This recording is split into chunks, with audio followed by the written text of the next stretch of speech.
They called me to come to give the Ballon d'Or to someone. Why they called me? They could call anybody. But maybe because I was former Ballon d'Or. They called me. And they asked me questions. And I said, I'm grateful.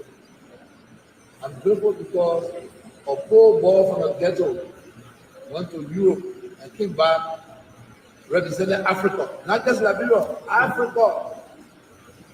You know what I'm saying? Representing Africa. And today, Africa has a Ballon d'Or. It's not just for Liberia, it's for Africa. You can be proud. Those that want to be proud that will get Ballon d'Or, they can be proud. Those that don't want to be proud, it's their business. But God gave her one. You know what I'm saying? And God will give me a number 2 Ballon d'Or. So I will say this and then I will leave you. God will give me the 2nd Ballon d'Or. But because of anger, because of the way sometimes people treat us, and we behave in a certain way, we lose a lot of things. If we believe in God, we must be humble. I was winning my 2nd Ballon d'Or when a guy stepped on my finger. Then they returned my eye, kicked my knee. The game finished.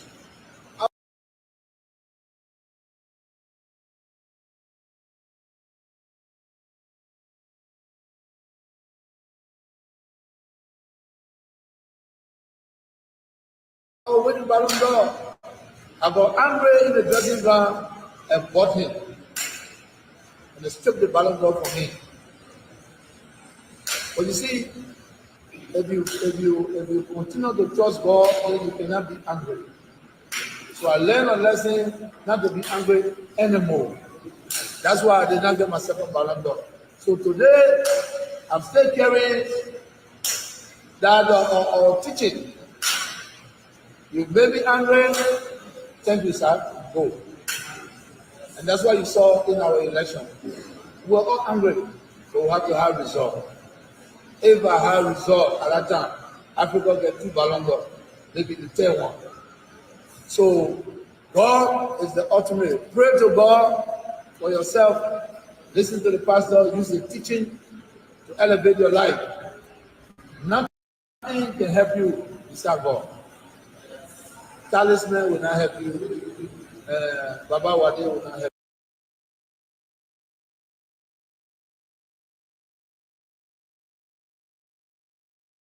you. Will not help you. Only God can help you. And we are the children of God. If you want to ask how you did it, how what? You pray to God, God give you a chance to work out, you can make it.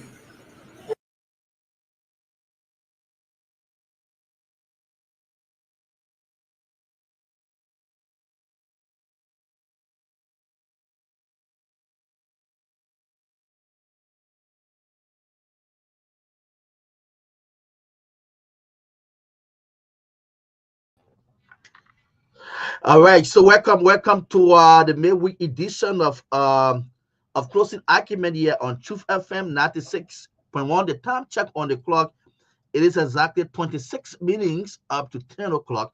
This program comes on 9 straight up to 12:30 a.m. And sometimes I say, guys, when argument get tough, When the argument reaches a certain area, we want you some time to 1:30, if possible 2 o'clock. All right. So welcome. Today's Wednesday, mark the 30th day in the month of April, saying goodbye to April, and then welcoming a new month in. So I say all the celebrants, those of you who celebrate their birthday in this month, say happy birthday to all of you. Welcome to Closing Argument here on Truth FM, the number one nighttime program here in Liberia. At this time here, um will bring you some national issues in which you can have your say, you participate on it. We open the line, almost like an open mic discussion. You have your say. This is the only platform. It's not for, it's not against. But for the Liberian people, it is open, acquire open mic platform. So today's Wednesday. Welcome to the Midweek edition. My name is Ansu K. Salif. I'm here alongside for Heron and Myean streaming the program live. For those of you following us on the Closing Argument official Facebook page, we said welcome, keep sharing the program. Our team of panelists are on already. So we will have the different main studio. I'm seeing Chief Jerome Game is on. Sylvester Pewee is also on. So let's leave our main studio and join our panelists. Gentlemen, you guys are welcome. Thank you, thank you, thank you.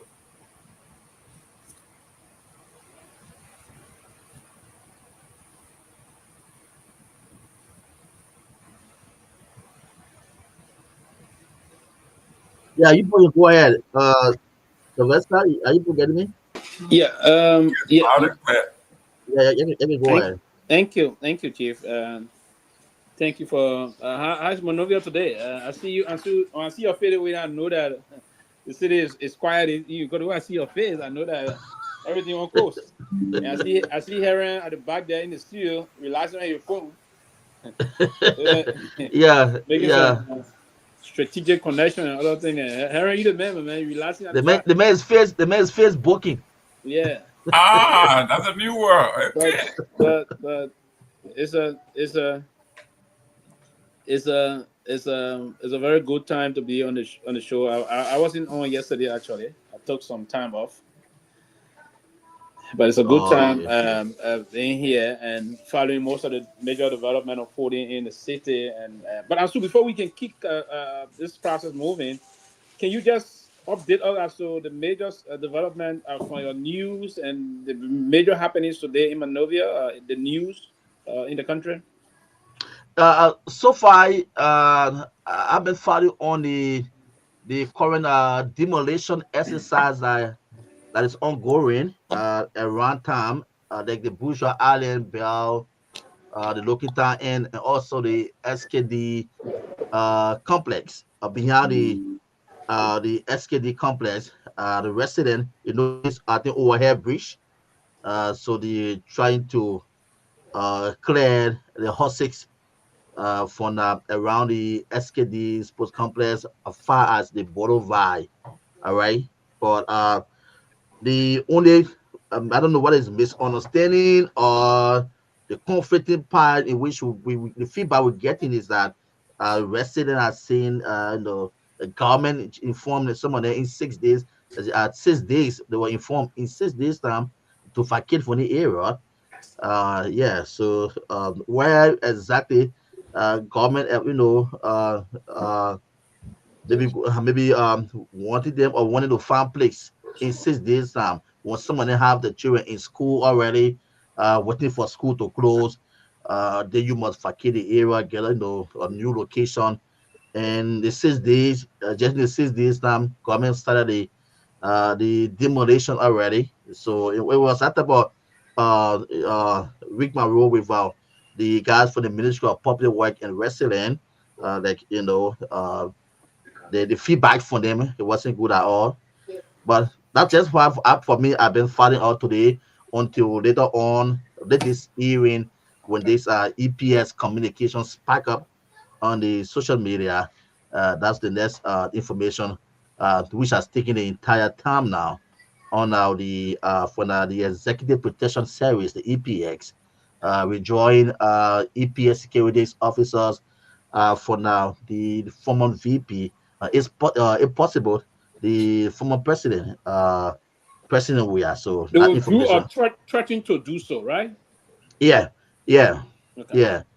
It's only which I think it should be a communication sent. It should be a warning if you people get involved into anything that protects. It would definitely withdraw the securities, EPS securities, a sound to the former VP and then the former president. But I mean, a lot of mixed reaction from the public, even from the opposition camp too, concerning it, because people know that very well during the regime of President we had EPS officers were assigned with I think it was a former vice president Joseph Boac and our president. So with all the protests and other stuff that are going on, they know it was nothing about withdrawing security from the former vice president at that time. So why not Sam Gay coming up with very strong communication about withdrawing security officers assigned to the former vice president, if possible the former president, if they get involved into any protests. Okay. Thank you, Ansu. I think these are some very serious processes unfolding, issues unfolding back home in the country, and yeah, myself, I saw that communication today. I saw the communication. It was a little bit shocking. I thought, personally, I thought there was. I don't know if it was. It was a matter of compulsion that the EPS authority or the chief of the EPS to issue said release. I don't know what gave rise to that publication, but I thought there was no necessity to come out say release on a serious note, because this process is about law. For that to be withdrawn from anyone, because it's a lifetime privilege to have. It's a lifetime privilege to withdraw that. It is not within the authority of the realm of the EPS chief to determine who's assigned. It's the issue. It's the process of law. His responsibility is to just do the enforcement aspect of it. He is to execute that to ensure that they are those past government officials are assigned appropriate protection details from the EPS as per law. He don't determine as to how you withdraw. I mean, you see, we mix politics into everything to the extent that we want to move to violate laws that we have on the book and others. This act that created the EPS, if you were to, the first act that created the SSS now repealed to the EPS, the special security services to the executive security services got it exclusive mandate, and that mandate part of it is to protect the Liberian presidency holistically and his family, protect the vice president and senior government officials.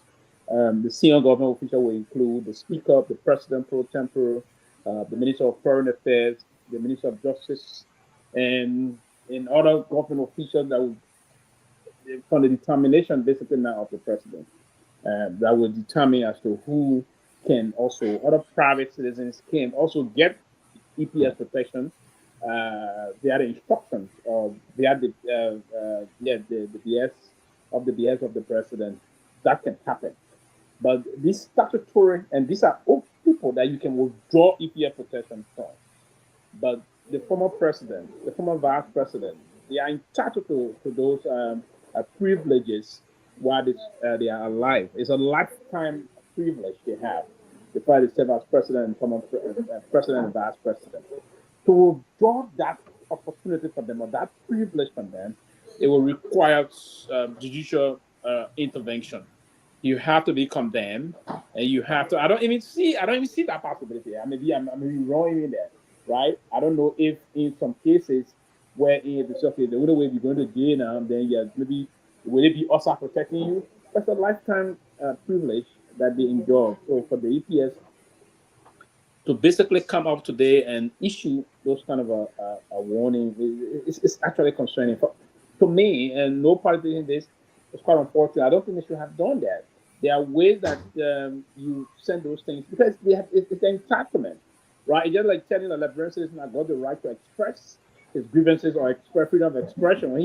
When he does that, a citizen of the country, then he say, "Oh, you will not get any police will not. Whenever you call for police will not come to your house." Right? I mean, it is supporting.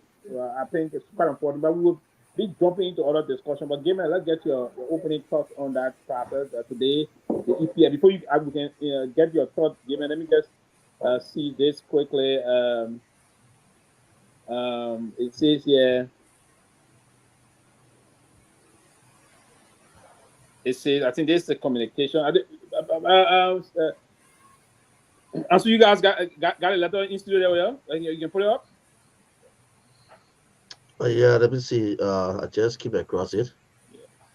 I just came across that communication. So let's see what it can be clear for my end. Yeah. Well, so far, that's it. So we. So it says the Executive Protection Survey (EPS) wishes to inform the public that it will withdraw. It will withdraw security protection from any VIP. They didn't call it, they just say any VIP protectee who publicly advocates for insurrection. That's a strong word. Publicly advocate for insurrection, a rebellion, or violent protest against the government of Liberia. The attention of the EPA has been drawn to recent public statements made by certain officials which amount to call for chaos and violent disruption of public order. Such occurrences are deeply concerning and inconsistent with the laws of Liberia. As mandated by law, the EPS is responsible for the protection of the president, the vice president, their immediate families, visiting foreign dignitaries, and other senior government officials. Right? So, continuing from the form, I just want to say, as mandated by law. Okay, I read that. As been of government as directed by the president. This mandate is rooted in the duty to ensure the safety and stability of the Liberian state. A protectee who is actively engaged in or incite violence or rebellion against the government forfeits the privilege of EPS protection. As such conduct directly contradicts the EPS constitutional and operational responsibility. The EPS remains committed to providing professional, impartial, and robust protection to all its designated protectees. However, it cannot and will not be used as an instrument to undermine the peace, security, and constitutional order. Amen. I was reading it from the form of someone. So that's a statement signed, and this statement is signed by Sam Gay, Director of the Executive Protection Service. So let's get your take on this before we move to other issue. This is the release, Sonny, out from the EPS. Yes, when I saw the release, the first thing I did was, because it has the executive mansion in its logo. So the first thing I did was go to the executive mansion, into the page that hosts all press releases from the executive mansion, and I didn't see this. So my take here is this may be fake. This cannot be true from a professional organization as the EPS, whose agents, whose employees are working with the former executives. These people do not report to the former executives. They do not work at the will and pleasure of the former executive. They are the employees of the EPS, and Sam Gay deployed them. He assigns them.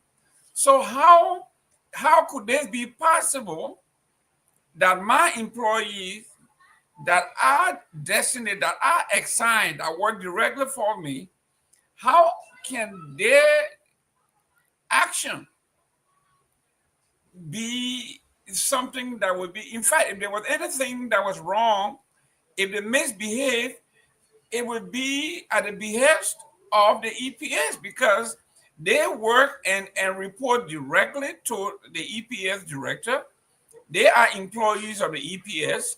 So there is no way that these retired executives will go against the will and pleasure and the policies of the EPS. They do not control the EPS. This is what I'm saying. This has to be fake news. This letter may not have been written by the executive. Is not officially on the website, on the executive mansion website, from which this particular organization works. And there is no way, Sam Gay knows, you cannot violate any Liberian citizens' right to free speech. Protest is free speech. If somebody breaks or violates the law in Liberia, they are subject to persecution. So how can you say or threaten that if I catch you protesting, I will do X, Y, Z? This is an attempt to intimidate. This is an attempt to violate somebody's constitutional right. Sam Gay knows very well. He's highly educated and trained. He knows the law. So I want to believe this letter is fake. I want to believe this letter is not real, because Sam Gay knows better. He has a team of professional folks that work with him. I don't think this letter came from him because this is unprofessional. This is unlike a professional person. And I want to believe this is not from the office of the EPS or the office of the president. I also want to believe that the response from the CDC youth wing, to me, is premature. I want to know, maybe from our CEO here, whether he has checked with Sam Gay, whether this letter represents him or it came from his office. From my own perspective, I want to believe that this letter could not represent Sam Gay because he knows better. He knows the law. He knows the Constitution. I don't think he will write this because the EPS that are assigned with these assignees are deployed by him. If anyone misbehaves, he can recall, he can replace. So for you to say, this is what I think, it doesn't jive for a man who is a CEO, director, someone who runs an agency of that magnitude will write a letter of this knowing that the Constitution has been violated. He has all power. If the agent does anything wrong, you can pull the agent, you can replace the agent, you can rotate the agent. Why will you hold the subject accountable for the action of your employees? So this is what I'm saying. We need to check to make sure that Sam Gay actually wrote this letter. It came from his office. Before too many can come in to take charge, the letter is actually from Sam Gay. It is from Sam Gay. We shouldn't be giving an excuse. It's from Sam Gay. And normally those things will not be published. EPS releases can be, I've been seeing them most of the on the direct executive mansion website, but the letter came from Sam Gay. Clear. And Sam Gay, the point is not with the agents. He's talking about the protectees.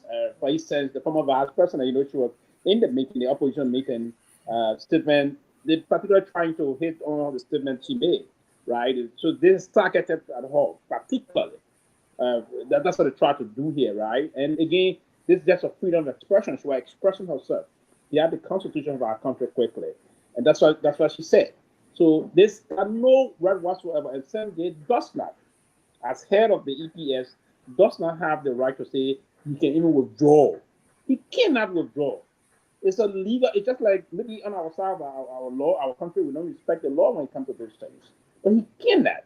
He cannot withdraw EPS protection from the former vice president or even the former president, right? Or the former yes, the former vice president, former president, former speaker also do carry EPA protection for life. Former pro tem do also that will also go along. Former pro tem and all of this, because so these are the line. But for him to come out, the statement it actually came from them. But the executive matter tried to push the case that the EPA director is making this, but the EPA director should not. It's a blunder on the part of you allowing to issue this press statement out all in the press. And the youth league was not immature to respond to this. No, don't say that. But Mr. The youth league responded to it appropriately because the release came from SBA. I understand, yeah. Mr. Pewee. The reason I'm saying this is I know who Pewee is. I know who Tomalin George is. There are some things that someone will say that is totally out of character, and I have to defend. I would say, Pewee cannot say this. But it's an official release they give to the press. I understand. This is what I'm saying. This is what I'm saying. It is so unbelievable that someone who is reasonable as you and I cannot believe that same game with. I know he did it, like you said. It has been checked and it's fact checked that he did it. But to say that same game that I know, not personally, but someone that I have read about, someone who has been in the profession for so long, to have blatantly said that he will violate the constitutional right of folks from stopping them from speech, from their free speech, if they decided to go on the street, which is a free movement to express, to say if you do this, I'm going to do this. That's what I'm saying. It's out of character for somebody at that level. This is the highest level of security in our nation.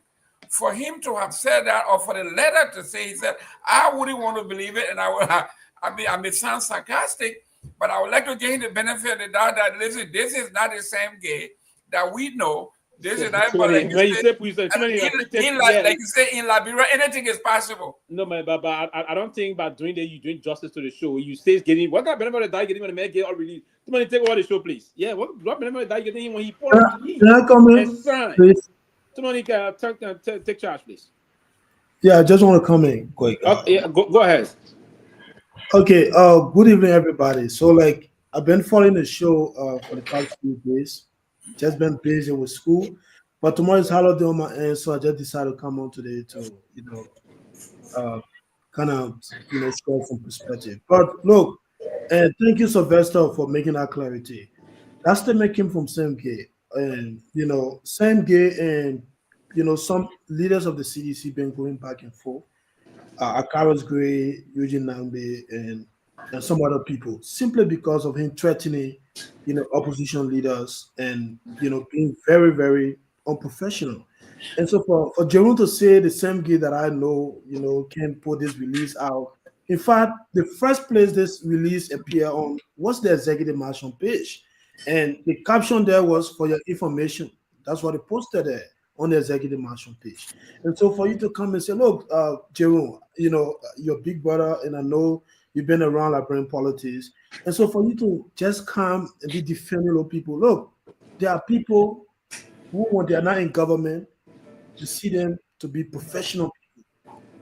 But as soon as they are given the opportunity to do, what they've been standing for, everything just changed. And that's part of the problem we have in Liberia. You may have known Sam Gay, you've read about him, he's a professional man or whatever it is, but Sam Gay now is in the government of Liberia. And to Sam Gay, the way he can work to please Joseph Barker, who is the direct boss of Sam Gay, is to target opposition leaders. It's to be issuing threatening statements. Like, when you do this, we'll come after you, we'll withdraw the EPS from the security duties and all of that. And so that's how Sam Gay thinks that he can work to certify the executive. And I'm very sure that this release that is circulating the internet today, didn't just come out without the approval of the executive. And sometimes, because this release is very, very, embarrassing. We had Joseph Barker and other people in the Unity Party government today were in opposition. They threatened, they said even worse thing than what the former VP said. And there were no statement coming from the government then. Absolutely. Joseph Barker ran a campaign in Grand Bassa and said, when the election is not fair, there will be no country called Liberia. Did you see the EPS putting out any statement similar to what we are saying today? No. But we went into the caucus, they've done everything just to outturn the Supreme Court ruling. They've influenced the Bar Association to issue a statement. But for me, I just want to know, because everything going on now, we are seeing a majority bloc getting signature to reach 49, even though they told us several months ago they've passed that number to remove the speaker. But now so me, I just want to know everything they're doing now. The statement coming from the Bar Association, the statement coming from the signing we're seeing from people joining the majority bloc. So what does it mean for the Supreme Court ruling?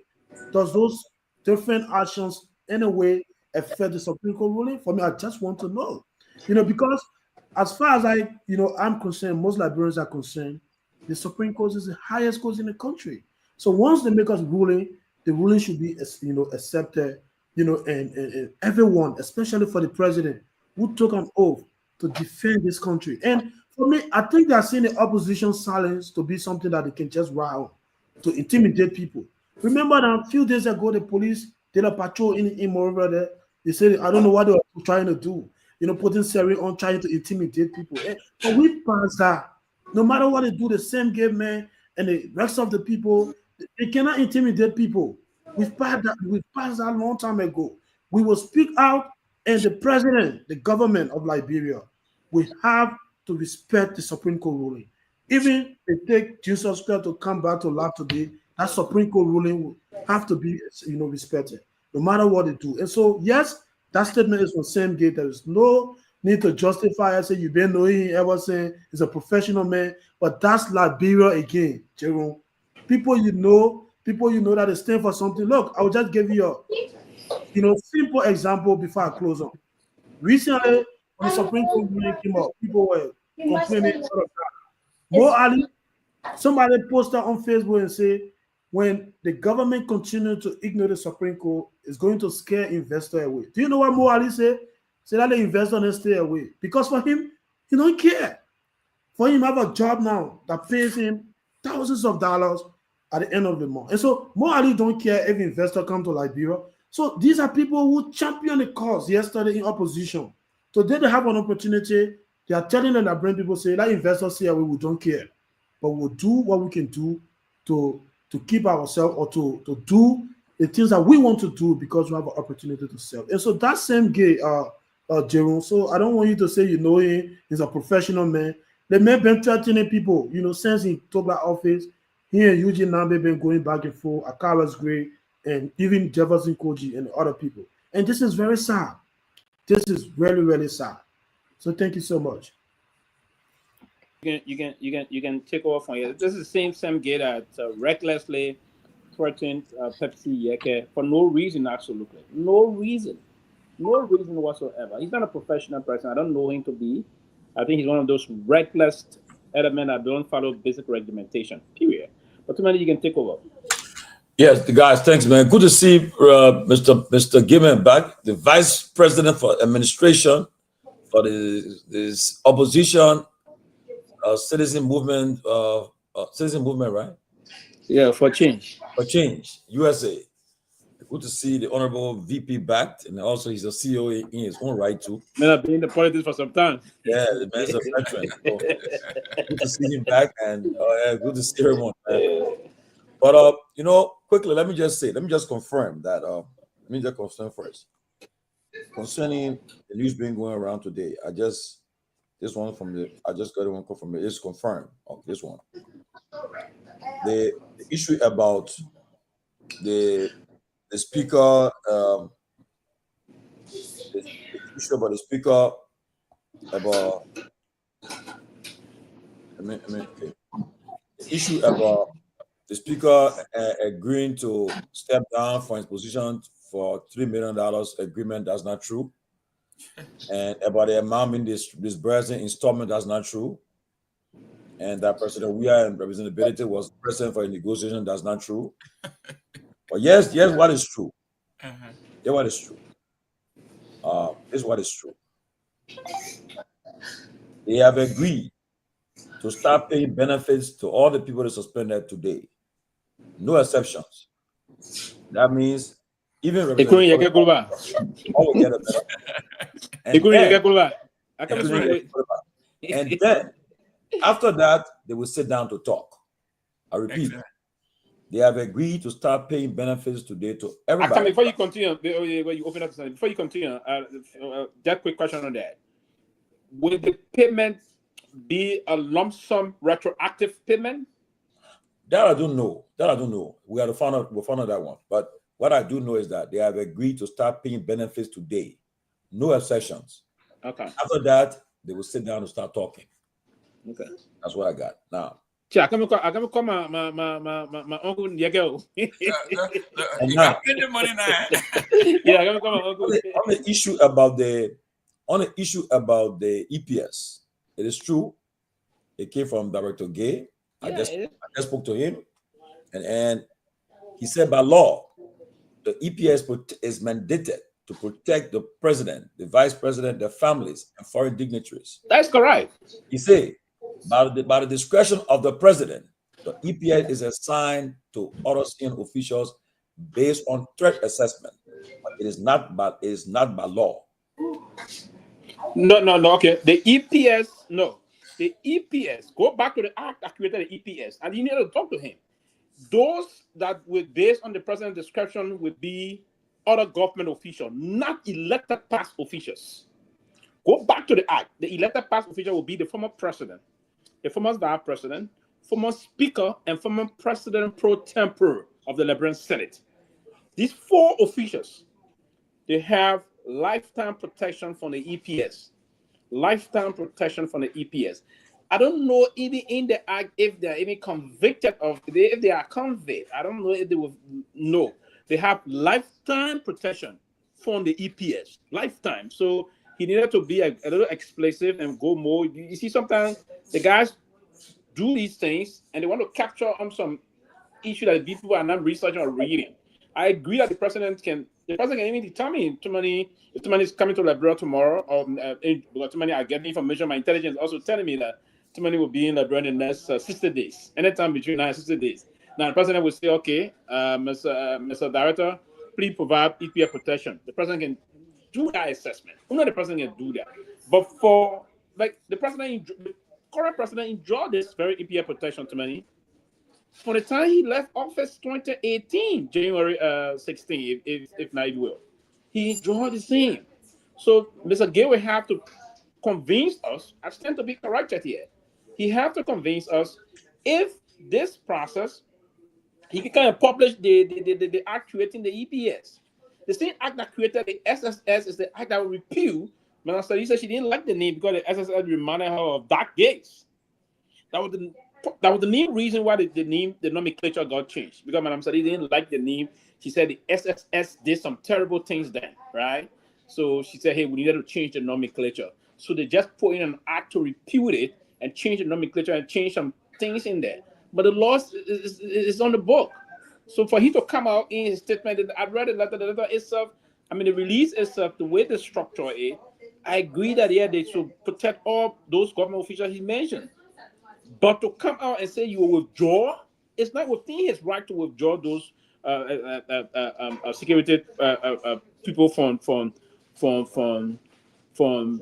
those former past government elected officials. It's just unfortunate. So all we need to do is this, right? Let us tomorrow we get to work and get a copy of the act, because I immediately, for me, what I like to do whenever things come on the news, I like to follow up right away. I like to go and dig into it. So I immediately contacted him to find out whether it is the legislature that have created an act to do it or the president's discretion. And he just said that there's no law, it's by discretion. What I do know, former president around the world are entitled to VIP protection even when they leave office. But recently in the US here, let us mute. That's Pewee. Pewee rest, Okay. But like recently in America, you notice President Trump withdrew security clearances from even the former president. So it tells me that he has. Every law is different. It tells me that it's at his discretion. He could do it. But what I want to find out whether the EPS boss is telling me that is at the discretion of the president for anybody else outside the realm of executive authority to have these have protection. So what we do, we all can go and do our research and find out and get copy of the act so that we can be informed about what is in the authority to do it. Because I know during the administration of President Weah, the former vice president had EPS protection, and even President Salih still carries from protection. I mean, and whether the person express, whether the person even, whether the person is critical about the government or in power, it's their freedom, they have that right to be critical. I don't think that should be reason to withdraw the security. But again, if at the president's discretion, according to the EPS release, they said that they're accusing people of saying they will withdraw security protection from any VIP protectee who publicly advocates for insurrection, rebellion, or violent protests against the government of Liberia. Yeah, look at the word insurrection. These are strong words that they put in a release. But again, that the government in power, and if it is at the president's discretion that people are assigned EPS protection, then President Barra using his his executive authority. But we got to find out. We got to investigate and find out whether it is the president who who assigned these people to former VIPs or as an act of the legislature that was created. So let us get to work and find out. Mr. Tomalin George, let me send this to you. This is I believe this is the act you are talking about. Okay. From what it says here, I think they have a point. There is nothing in here that compels them. Let me send it to you, and I stand to be corrected. I just sent it to you. Okay.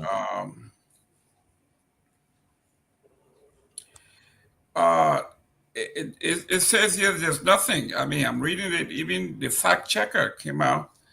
This is the screenshot from the executive law, highlight the salary and everything else, but nowhere here it says they are compelled. And you look at it for yourself, the act that was created, unless there's something else that I don't know about. Yeah, I see here what it said. The information minister even claimed that in a post that that no law compels the government to protect former presidents. That's correct. According to the new information, it said EPA officers to former president is at the discretion of the president of Liberia, and that there is no law that compels. That's correct. There's no law compelling the government to protect former president. So if there's no law, then they have a point. I look at the act too. No law. No law. Yeah, I look at the act here. Okay, they say and okay, the president of the Republic of Liberia shall receive. Okay, and for president. Okay, that's okay. Okay, and for president, ex-president who has honorably retired to private life, who is not in any way employed by the government. Okay, they will receive. Okay. Yeah. President UK. Yeah, I don't really. There's nothing there that compels them. That's what there's. I mean, from what we looked at, and from what the person sent me. They say, okay, in section 8 of the 2000 Executive National Release, President Salih, the JIP is urged to provide assets and services to the president, the incumbent president and vice president, including but not limited to 2 vehicles and a chauffeur each, VIP protection, logistics, benefits, and service to be determined. So yeah, from what I see, I don't think there's a law that states that they are compelled to provide security for the president, the former president, and former vice president. So it's at the discretion of the president. Then that means you have a point. And it doesn't make it right, but there's no law comparing it. that's true, but what the thing is that what I will tell people is that remember, tomorrow you could be formal. That's correct. You will need the same courtesy to be accorded. But I think this is just maybe a threat or warning, how you call it. I don't think the EPS boss will withdraw the protection of the former president and the former vice president. I don't think so. I really don't think so. But again, and from the beginning, that's why I left a wiggle room. I said I stand to be corrected. But if he's making these threats, basically would say to you that there's some instruction coming from somewhere. Sure. Threatening them eventually it's going to happen. He cannot on his own, because even in his release, he indicated that in the release that it is via the instructions or the behest of the president that these things can unfold, and that is correct. So if he's saying that he cannot on his own just withdraw or assign EPS protection, probably he's doing that just but they have to make the full approval of the president. So yeah, hopefully maybe they went in cycle and they said some of these things. Yeah, but we can. That's it. If it is, but I'm gonna take some time to research to get the details of it. Not correct. I said to be corrected. If not correct, I'll come out tomorrow to say, hey, yeah, we've got to fight that. Yeah, it's done by law that they get the protection. But if not, then we come and make it up. But there are a lot of things unfolding in the country that we love to see. As you were saying, we can move and discuss some of those. Yeah. So I mean that's the reality. So let's move back. Can we move on to the executive order of the president? Okay. Now every day we come with bitching, but we praise President Baga today for this one. He deserves to be praised. Pewee, if you help me read this executive order. You got it? No, I don't have it here, but I just heard on the news. I listened to the news not too long. I heard the executive order about foreigners and citizens of Liberia. You have it with you? Yeah, issue executive order number 147. Yeah. Mandatory enrollment of all citizens and foreign residents and the use of the national biometric identification card to access all public and private services in Liberia. That's good news though. He repealed the national legislature in 2011 repealed PRG Decree 65, which established the national identification card system in lieu thereof, established the national identification registry. Whereas the Freemasons were, among other things, mindful that doubles dipping, illegal migration, and other frauds resulting from impersonation and identity theft continue to undermine the efforts of government to strengthen public and private institutions, provide essential services, and promote the rule of law and progress. Whereas the response to the above challenges was to create the National Identification Registry with a mandate to design, produce, and issue biometric cards, each with a unique identifying number to be called a national identification number, to be the primary government-approved identification number for registration of birth, death, passports, immigrant documents, bank account, driver license, social security benefits, education, and other ID documents, supported by adequate and appropriate security features to address the challenge of possible fraudulent duplication. Whereas the National Identification Registry is occupied by the implementation of technologies and so forth. Okay. Yeah, well, the president, I mean, that's good though, because it's almost like in America, who got our social security number and how they identify us here. Easily, by the time you go somewhere, you put your social security number there, bama, in the system and come up, everything is there. But that's good, very, very good. Well, Mr. George, let me push back on this. This government is very good at coming out with flashy news when things are going wrong in the country. I read the release. I did not see anything with the release as to how this is going to be implemented all over the country. They just come up with these flashy numbers with implementation in every. When we talk about management, right? We say Liberia need managers. If you come up with these kinds of flashy headlines, there should be at least some information as to how we go. Oh, there you go. There's somebody just raised it. Mr. Siafa did say the same thing. How is this going to be implemented?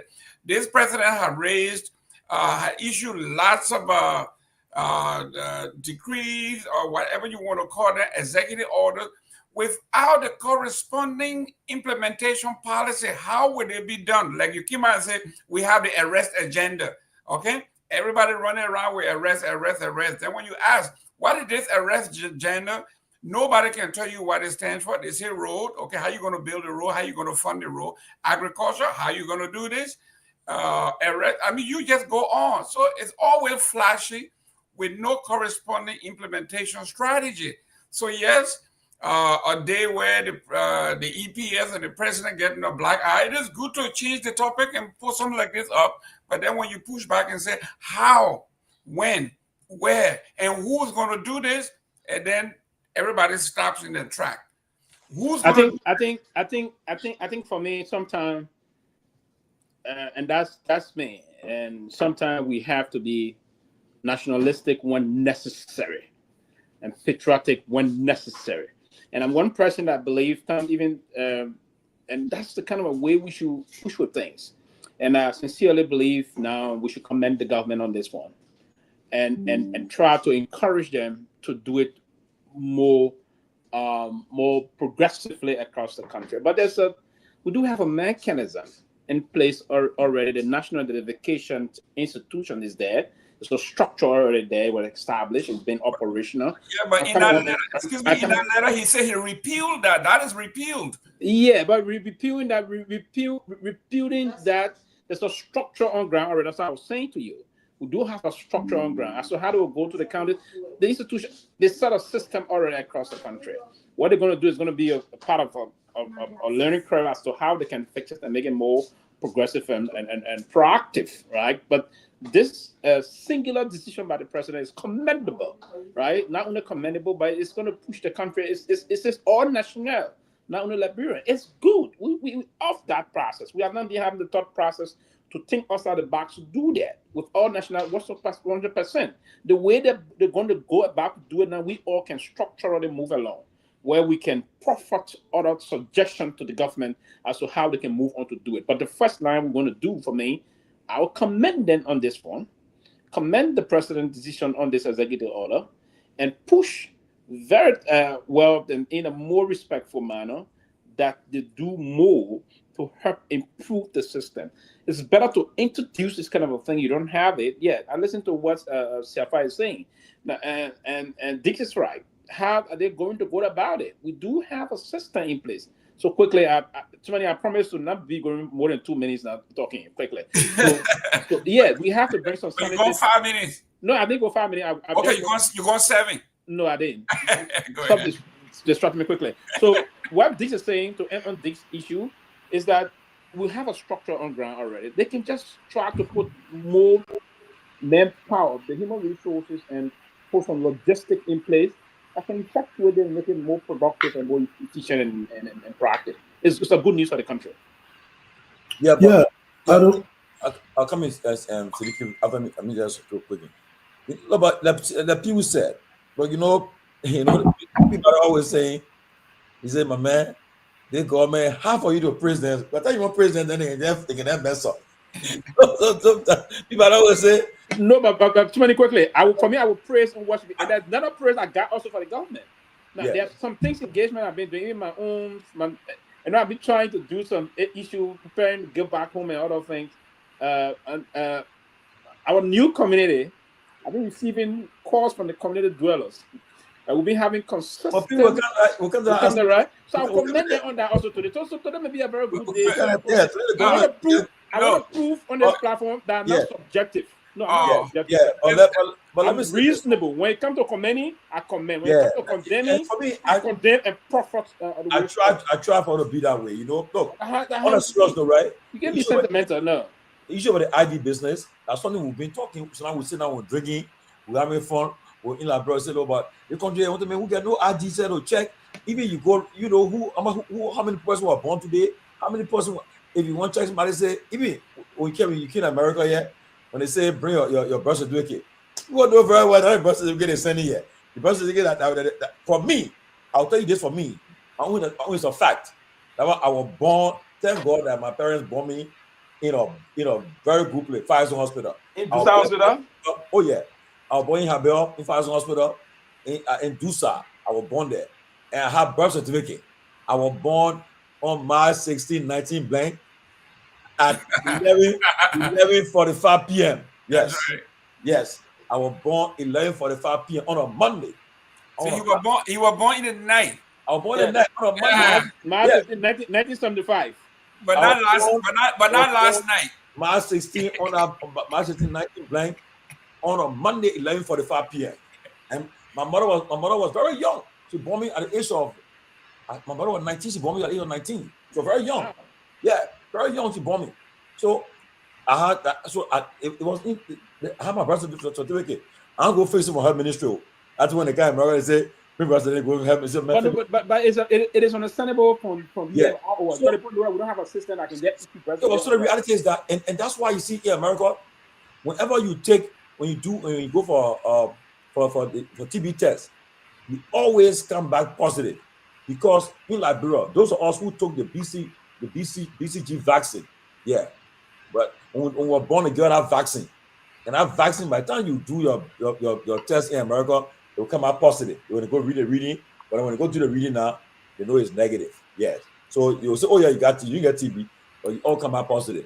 So, but this is a good initiative. I will praise the government for that, because well, you see, Matela Pagos and Stevie, they say they're going now because they show now we're not creating something tonight. So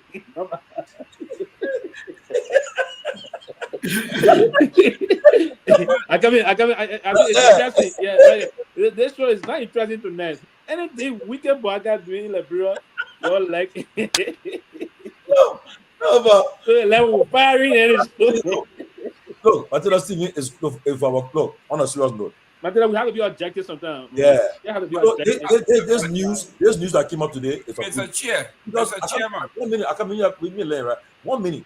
The news came out today is good, because someone I would say, we get no ID to identify us. And that's a serious thing. Because sometimes you find yourself, you go do documents, you put in all kind of fake information there because no document to identify you. Mr. Chairman, I have to disagree with you and Pewee. We are talking about, if you're going to praise, it has to be something that has corresponding impact. I don't go. Listen to this. We'll soon change another bit. This is what we've been talking about. You just saw the record. Mr. Siafa Brett says 1980, all the way up to the high.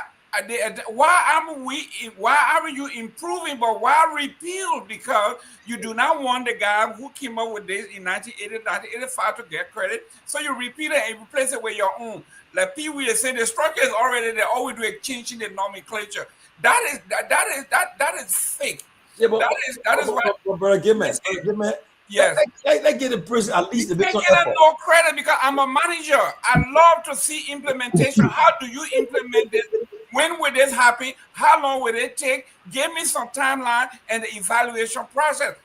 Now let's say the easiest thing for the administration to do, you will easily do the property identification system in Liberia, then you will do that one. If you can, by all means, give every home in Monrovia an address where when Siliki calls me. That's my interest also. There you go. If Siliki calls me and says, Jerome, where were you born? Where do you live in Buchanan? I'm tired of saying go to Todman Street, go right behind Baza High School and ask anybody for the Gaiman family there where we live. I'm tired of saying that. When I go to Monrovia, I want, in fact, Mr. Tomalin George, where do you live in Monrovia, sir? Where I lived before I came to America? Yes. I'm Duporo. No. What? Give me your address on Dupo Road, man. Don't play with me. 1640. I got my self-address. 1640. What? No, I don't want your self-address. I want the address that the government gave you. Government address. I think we'll get there. We'll get there. Siliki, go ahead, man. Yeah. So basically, I think I want to agree with Pewee, not Pewee, but Jerome. And clearly, I understand Brother Tomalin and Pewee. Sometimes the intent to not want to criticize all the time it sounds good, but again, those UP guys, no matter what you do, they're not still gonna, understand from the perspective you guys are coming from. So now, I don't know if any of you here, the current system Pewee spoke about, have any of you here tried to get a national ID card through that system? I don't know if I plan when I go to Liberia. I'm traveling very soon. I plan to go get my national ID card. I won't get it. Okay, so if you go to that current system right now they have there, you'll notice so many irregularities. Anybody can just go there. In fact, the government says it's $5 to get it. But when you go there today, you have $10 or $15, you can get it today. And by where you're supposed to apply for it, maybe after 3 working days, you go there, they give it to you. So for me, it's like the Jerome said again, this government, they will just come up with something that they notice now Librarians want to hear this thing, it's a good thing, and they come to just announce it and they're done with it. So the system we have right now is not good. There are a lot of people who go to that, identification place. They just pay money, they get it right away. Some of them they don't even have the requirement because you need birth certificate or your passport in order to get that stuff. But some of them they don't even have those documents. They just go there because they have the $10 or $15 and they get it right on the same spot. Instead of us facing that, but they are talking about canceling that whole system to introduce something that may not come. And just a quick reminder though, where is the war crime code? The government came up, they announced that they're son of war crime code will be established. How far away? And a few days ago, I saw a press release on the executive mansion page emphasizing the same war crime code issue. Every day they talk, no implementation. So that kind of thing, you commend the government for it. So what's the essence now? You can't praise somebody for doing something, but they're not doing it. So that's the point. Not like everybody want to just criticize every day and that, but the government themselves, they just put a release out. Give you 6 months from now, there's going to be no implementation. First of all, for you to come and make this announcement, there should be some background work they've been doing. But if you check right now, nothing, absolutely nothing. But they just come up and made that announcement, and that is it. So for me, I just wanted to share that. When President Weah was president, the national identification, the biometric stuff that was launched, was headed by, I'm sure you know him, Pewee, Tia Nangbe. Tia Nangbe, he was when the 1997 election, he was on a commission. He represented the youth on a Henry Andrew election commission. He represented the youth on our election commission. Tia Nangbe was the head of the President Weah appointed as head of the biometric division at the National Bureau of Biometric. Yeah, so they started some work on it. So I think this is just to look for me. Yeah, I don't mean to say we're not criticize the government if they do, but in particular thing, I love it because it will help in a lot of ways. So it can be worked upon. The idea they have even brought it forward. We can't just criticize it. They can work upon it, okay? Because tomorrow, you see, governments continue to tomorrow, and there's government that kind of power. They should take it from there and carry it to another point. You see, like they get a Ralphie role, and President Salisa had that role. When we are talking from there, they carry it to 11 there. Baganan take it again, they carry it again. If Baganan finish it, a president of Benedict, he will carry it, or President Cummings, he will carry it, or President whoever comes, they will carry it. So let us be. I mean, like look. I in favor of this one. The one part I will tell you, when I saw the executive order today, I was excited. Mr. I was Chairman, excited. It doesn't mean to say I shouldn't say President Baga should still abide by the Supreme Court ruling, should enforce it. They don't stop him from criticizing for that. But when it comes to the executive order 147, I think I commend the president for it. Mr. Chairman, if you want to praise the president, maybe it's on your agenda. The best praise this president can get from day one in his entire 18 months, the best praise that I can give this president is by appointing the president of the University of Liberia, who in turn did an investigation and got a report back and fired everybody that were a corporate in what she knew to have been fraud. That's what executives do. That's what managers do. Now, you want to praise President Boyka? Praise him for bringing that woman to Liberia and giving her the authority and the support to run the University of Liberia, and she fired almost 10 or 12 people, suspended some on the spot, because that's what the investigation shows. That's what managers do. That's what leaders do. This is what Joseph Boyka can do. But at least he appointed this woman, and the woman is doing a damn good job. This is where the praise should go. It shouldn't go to, I repealed what Doe started because Doe did it, and I'm going to replace it with my own, and it will carry my name. That's nonsense. Let's praise. Let's send the praises where the praise is supposed to be. Appointing this new president of the university, doing an investigation on fraud, and firing everybody that were corporate. That's praise. But when they say woman appointed, again, let's be honest now. When they appointed a woman, critics of the government was saying, oh, they go take somebody from is it a woman or a foreigner, they go bring her, they didn't get anybody that can do the job there, people are critical of it. And someone else said, look, for the fact that this woman coming, let's give her a chance. Maybe LU needs somebody who don't want to LU. Somebody who, because maybe other people that came through LU ranks and the ranks of LU went through the walls of LU, they have just been, and with the continuing system, they're being better in the same system. Somebody coming who is not part of the LU culture will make a difference. And so I'm on record. I appreciate her appointment. I welcome it, and I'm happy she has not made a shame with this first 4 months investigation that she did. Now the boys in the court of the president now. Will he fire this man? Will he fire this man? This doorkeeper guy? Will he fire him? It's up to him now. Now we got to put pressure on him to say, President Boyga, you appointed somebody. The person have done a job, investigated for 4 months, and a recommendation. You need to now fire him, doorkeeper. He cannot be without job. He wouldn't have fraudulent academic credential. You see? Yes, and that is quite frankly correct. But one thing I still stand to be corrected again. But I would just hit him some buttons. The EPS issue is an executive law. In 1956, 1958, thereabout, passed an executive law passed at the time for it was through the SSS and the rest of that.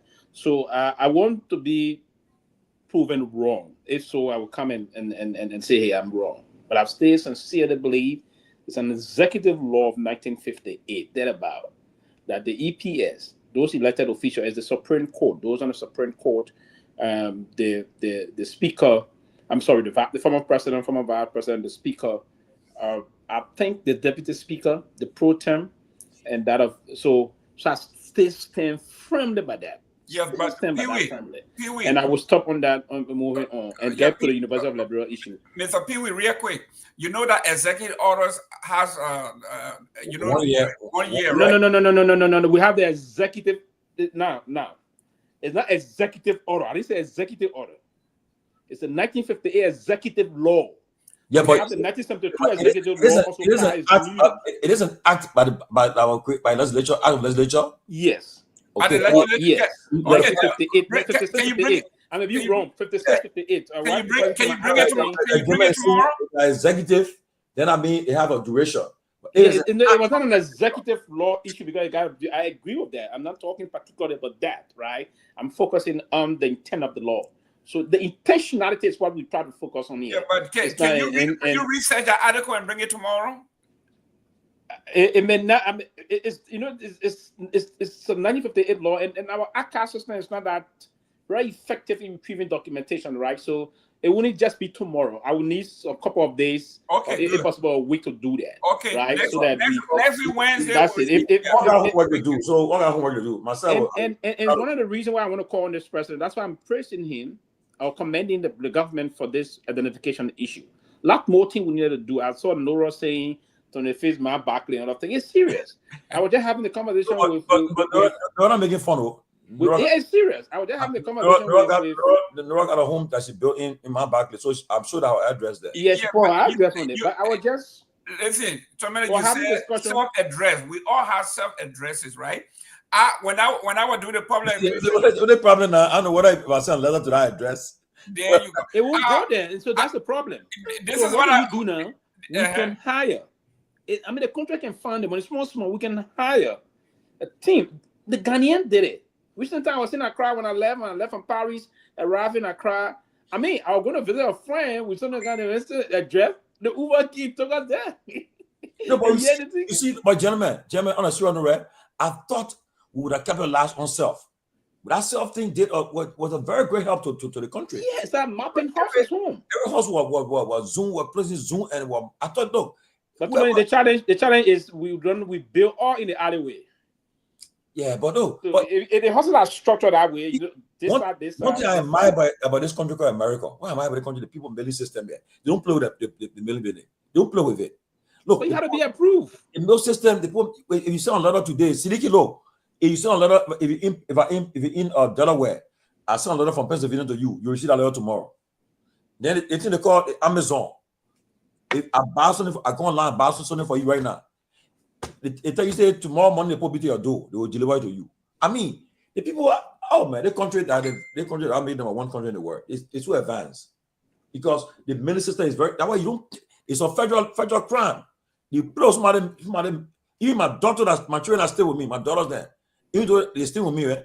I can't open a mail when I need address on that mail. When it comes with them, I can't open a mail. I said, Patricia, finish I got mail. I don't open a mail. And I will never know. I myself got to start putting addresses on my homes in the country. Maybe I look for some number. I would do it. I would do mine and create an area code. I will go to the Ministry of the Post and Telecommunication. Another thing. But how would they fund it? How would they fund it? They can't fund it. They also going to create that. The government will have to create a very efficient Google Map system in the country, map all the areas, but have money. In 2019, they talked to people in this very huge country. 50 states, huge country. One state started to go around. I would just sit in my car, somebody send me, you can be somewhere, you have it was a PV maker, that boss man, you send me address. I get in my car, I just hit boom.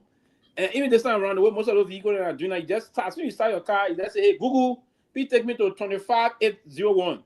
At this drive. No, but I want to register to vote in 2023. I want to register to vote in April. This true, I'm telling you. I was on GSA road. That night I was going somewhere, and they told me I sent me the address. They gave the address to I'm telling you true story. They gave the address to my brother was driving. He put in the phone. The car went straight there. The problem we had when we got there. We don't need which house and people. I said, call the person can answer because I'm going to get called. They drove straight to the person place. Yeah, but those streets, those numbers that are marked in the country in the bread, I think you can find some. But bulk of the system is not there. We don't have the mapping system in place. So we need, number one, we need good city planner. And that's why one of the things that somebody was saying the last time, I said, what some of the university can introduce the system, city planning, right?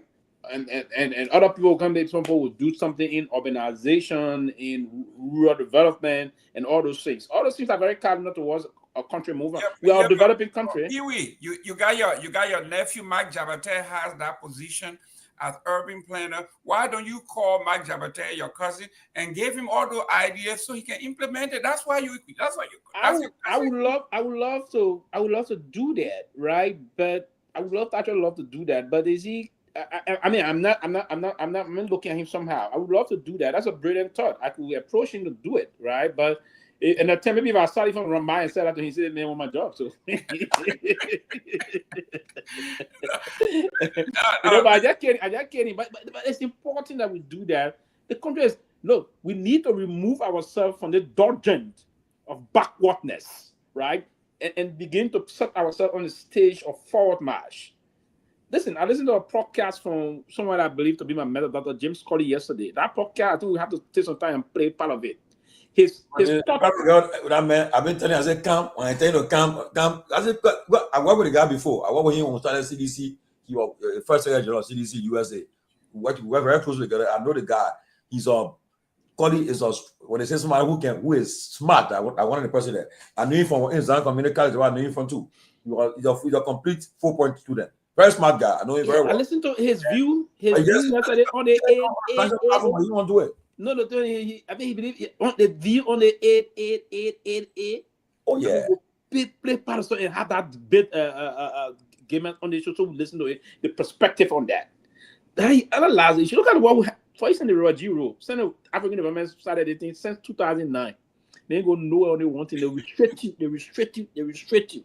And we have the resources. Why can't we market some of those resources and again move on those players? And the next person I heard saying about the same thing here is our own Kennedy. Professor Kennedy said it. He said the IMF program it will take us nowhere whatsoever. But we need to actually plan something to move the country forward. And a lot of things we stay backward on. And most other countries are moving forward on those things. So that's why it's part of the reason why we collectively, we're trying to commend the government for what it's done. This commendation does not in no way mean whatsoever we cave in. No. This commendation is trying to prove that we're nationalistic and we can see that we're not that dogmatic in terms of our criticism. No. And I'm not going to create the room for people to say, oh, this, no. If something is right, I'm going to say something is right. That's why I'm not easily bent. It's wrong, it's wrong. The person said using Google Maps, you can pin your house or business coordinates, name your house or business, and update it to Google. Google Maps will then work on navigation on your phone. I did that with my church at Yadebe Junction. Oh, well, Google Maps. Well, okay, I come here. As per what he just said just now here, is it possible, Mr. Pearson? Is it possible that I'm sitting somewhere in Point 4, Cocoa Beach, Point 4? Let me put it at Cocoa Beach. I'm somewhere in Newtown, and I'm trying to find my way home in Bannersville, and I create a system, or in Dixville, or in Bonafa FDA, and I created a system for my home. Would the map take me from? Because it's not a structured process in the map from Popo Beach, Point 4, Newtown area, all the way that side. How would the map take me through the system? I don't think it is in the system that way. How would the map take me there? I mean, how are we going to go about it? That's why I'm still a little bit confused. So how do you do it? How did it work for you when you're on the ELVA side? Yeah, I think the way to do that would be if the government, like we say, right, if you're doing the property identification, say the government has a department with payroll, with pay personnel. If they were to mark every home and upload and coordinate them with, like you are saying, then we can now say I will leave Popo Beach through Newtown, through Dupo Road, and all of that. Then they can make the coordinate. They can coordinate. But for me to be in Bapolu and just register my house in Bapolu, but how do I get from Monroe to Bapolu where there's nobody in between the house? Exactly. So yes, only I did just now, right? So I went on Google Maps and just put there morgue of, I wanted to change on the morgue of America. Because those kind of system, right? It's far from you. So That's right. You just see for direction and it will take you. We're in Minnesota. Yeah. So it will go there and tell you almost 28 hours. Yeah. So going from where, I mean, if that, so it's telling you the system in play connecting from where. Yeah. You see? So that's just exactly the point. So, but then it will work that way. I tried before, but it didn't give me no result. So I put my phone on, put in my car, and just put some system there. That's a question. So they think they call Siri can work in Liberia? Yes. For true? Yeah, Siri work on an iPhone. You just tell Siri something that was okay for me. Yes. I asked Siri one more time. Come and ask you, going to ring. Siri said yes, and for sure. But you didn't tell him to take it to Bapolu. You didn't say Siri. No. Siri taking to Duboro, the True FM. They will take me there. No, I didn't try that. I didn't. Siri can only make research for you. Siri will respond to you if you give an instruction. If you ask questions, the information that's available of Liberia near. That's right. Yeah, but how about Google? Google, tell me the True FM. Will come in there? No. When you put Google, they got something called Google Map.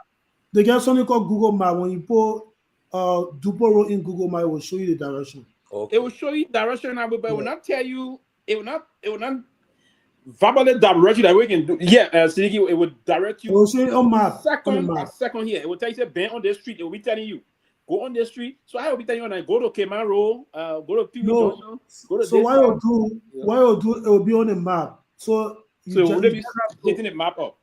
Exactly. So you to locate Duporo, when you're searching for Duporo, you have to get some knowledge about locating a place on a map.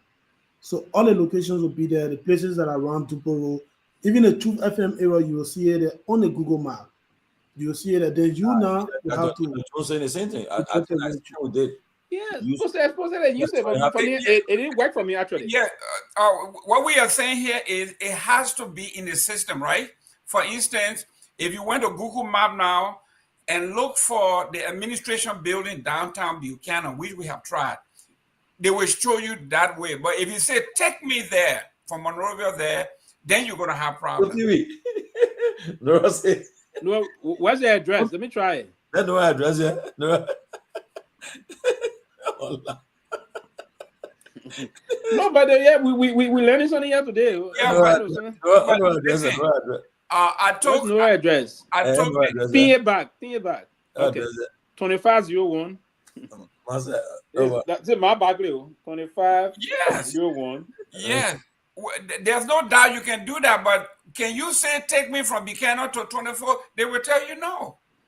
But Jerry, no map can do that. You can't tell no map to take me to the place. No, I mean, if I went to yeah, they do it. Yes, if I go to Google Map, I mean, saying. If I went to my system and I wanted to get to Tomalin, George gave me his address and I put it in MapQuest, I don't know MapQuest or MapMan, whatever, it will give me the directions, give me the hours, how long it's going to take, and it does that. When I took the university, I took Purdue University to Buchanan to take over the flour milling company there, right? Mm-hmm. The engineering department at Purdue wanted to locate that flour mill. They were able to pay somebody. Unfortunately, I'm not seeing that result, actually.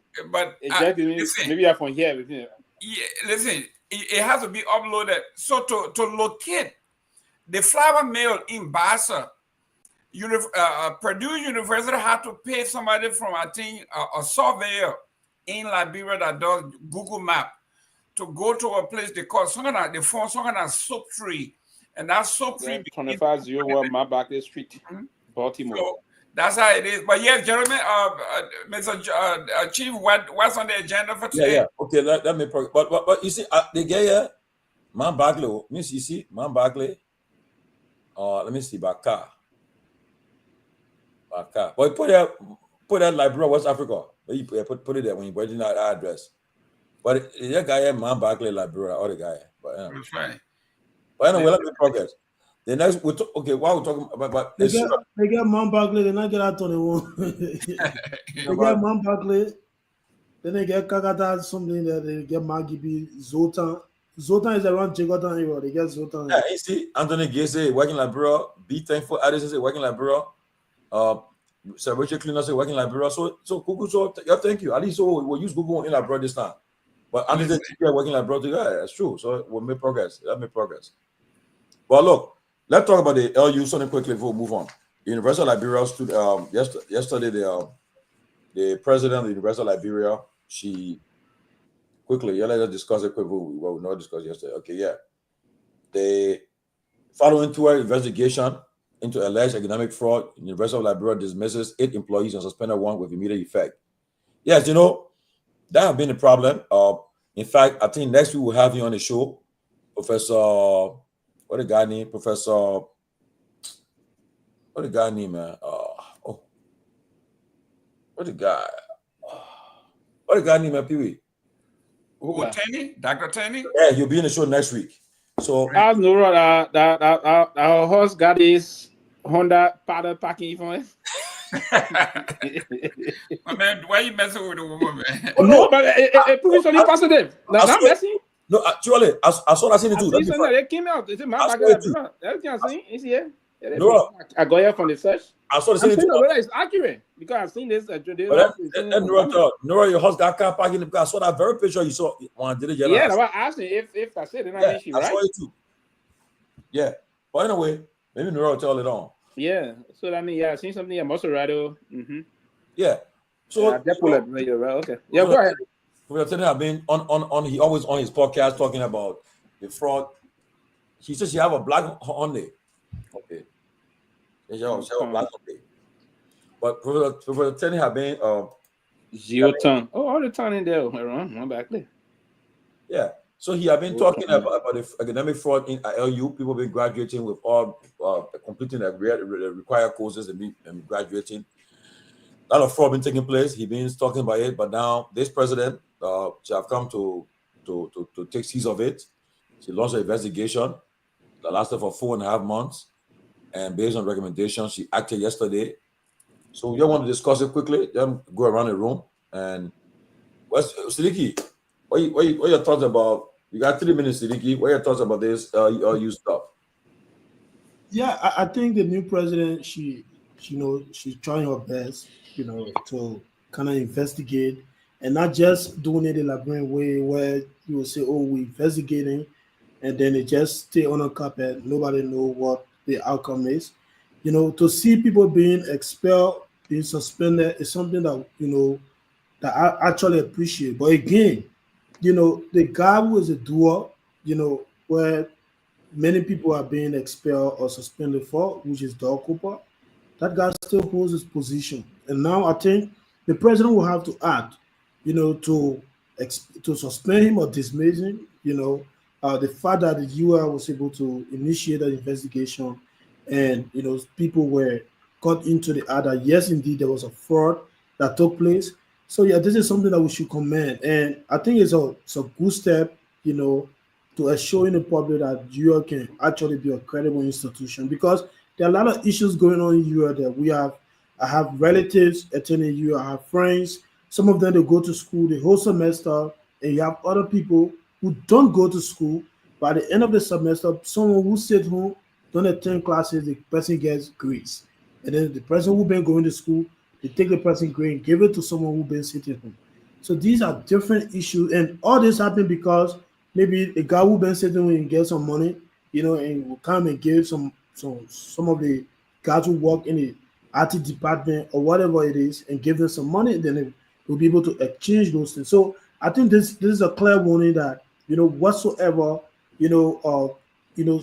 ethical that was going on in US should put an end to it. And Liberian people will go to a judge once somebody is paying for this. Obviously, the rest of the people who are in the system will be afraid. But again, where is Doug Cooper? That should be the key question. Doug Cooper still holds his position in the government, as if to say he's doing nothing, and the investigation from the school, from the University of Liberia, indicate that there was a fraud, and up to now, it's been more than 24 hours.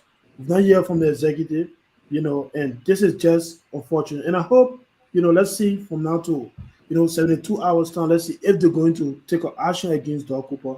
But on the part of UL, I think this is good. This is something that we all should commend. And it is a great step moving forward to assure the public that, yes, there are some changes in the pipeline. Yeah. Well, I want to welcome Mr. Russell. Russell Winfrey, good to see you again. Before I go to Mr. Gimman, there are a lot of things I didn't know about you much until recently when I saw some writing. I said, wow, this guy has been involved in humanitarian work in Liberia and other countries too. But I was very impressed. I was touched when I saw that. I was very touched about that really being involved in helping people in other countries, and including Liberia too. Well, it's good to see you though. I just want to recognize that. Mr. Gimman. Yes. Thank you. Tell you business. I don't think it's fair for people to go to school. Everybody try their best, go to school, go to college, work hard. You want to graduate and get from. I know how people can feel though. How you feel though? You just spend 1 year somewhere and say you finish to get a bachelor degree. How you feel? I mean, you're going to in the real world, you'll suffer it. And there are many friends I know. I'm sure one of us have experienced people who on a job or in some organization where you see the limitation. Sometimes they tell you, they say, okay, go and write this on this paper. Then you stop there. Because some of us, I will tell you, there have been many times who ask them to do work for them. And say, oh, people do I don't write this project. But at the end of the day, you gotta go defend it. Not me. Number two, you go work tomorrow, and then when they ask you to do something, and you get your daughter, your son to do it. I mean, I won't lie. Sometimes I got some work to do. And my daughter, she will help me. So now, I mean, she's very smart. But the idea, at least, I'm involved with it. When she want to first get down to us, I mean, forget it. You crossing the line now, yeah. Daddy, you know that? I said, no. You know how big? Just forget it now. Say you want to cross the line. Oh, Mr. Gimman, tell us, man. What are your thoughts about the LU stuff? Look, you know me. I'm a critic of this government. This is one of the worst government I've ever seen. But President Waika has to be commended for bringing an outsider. This woman. So you commenting now? We're commenting. You had issue, but now you commenting. No, this one. I just if this one. You see the beauty of it. This one, yes. He deserves. If you're going to give someone credit, because what he did has resulted to what some of us have been talking about all along.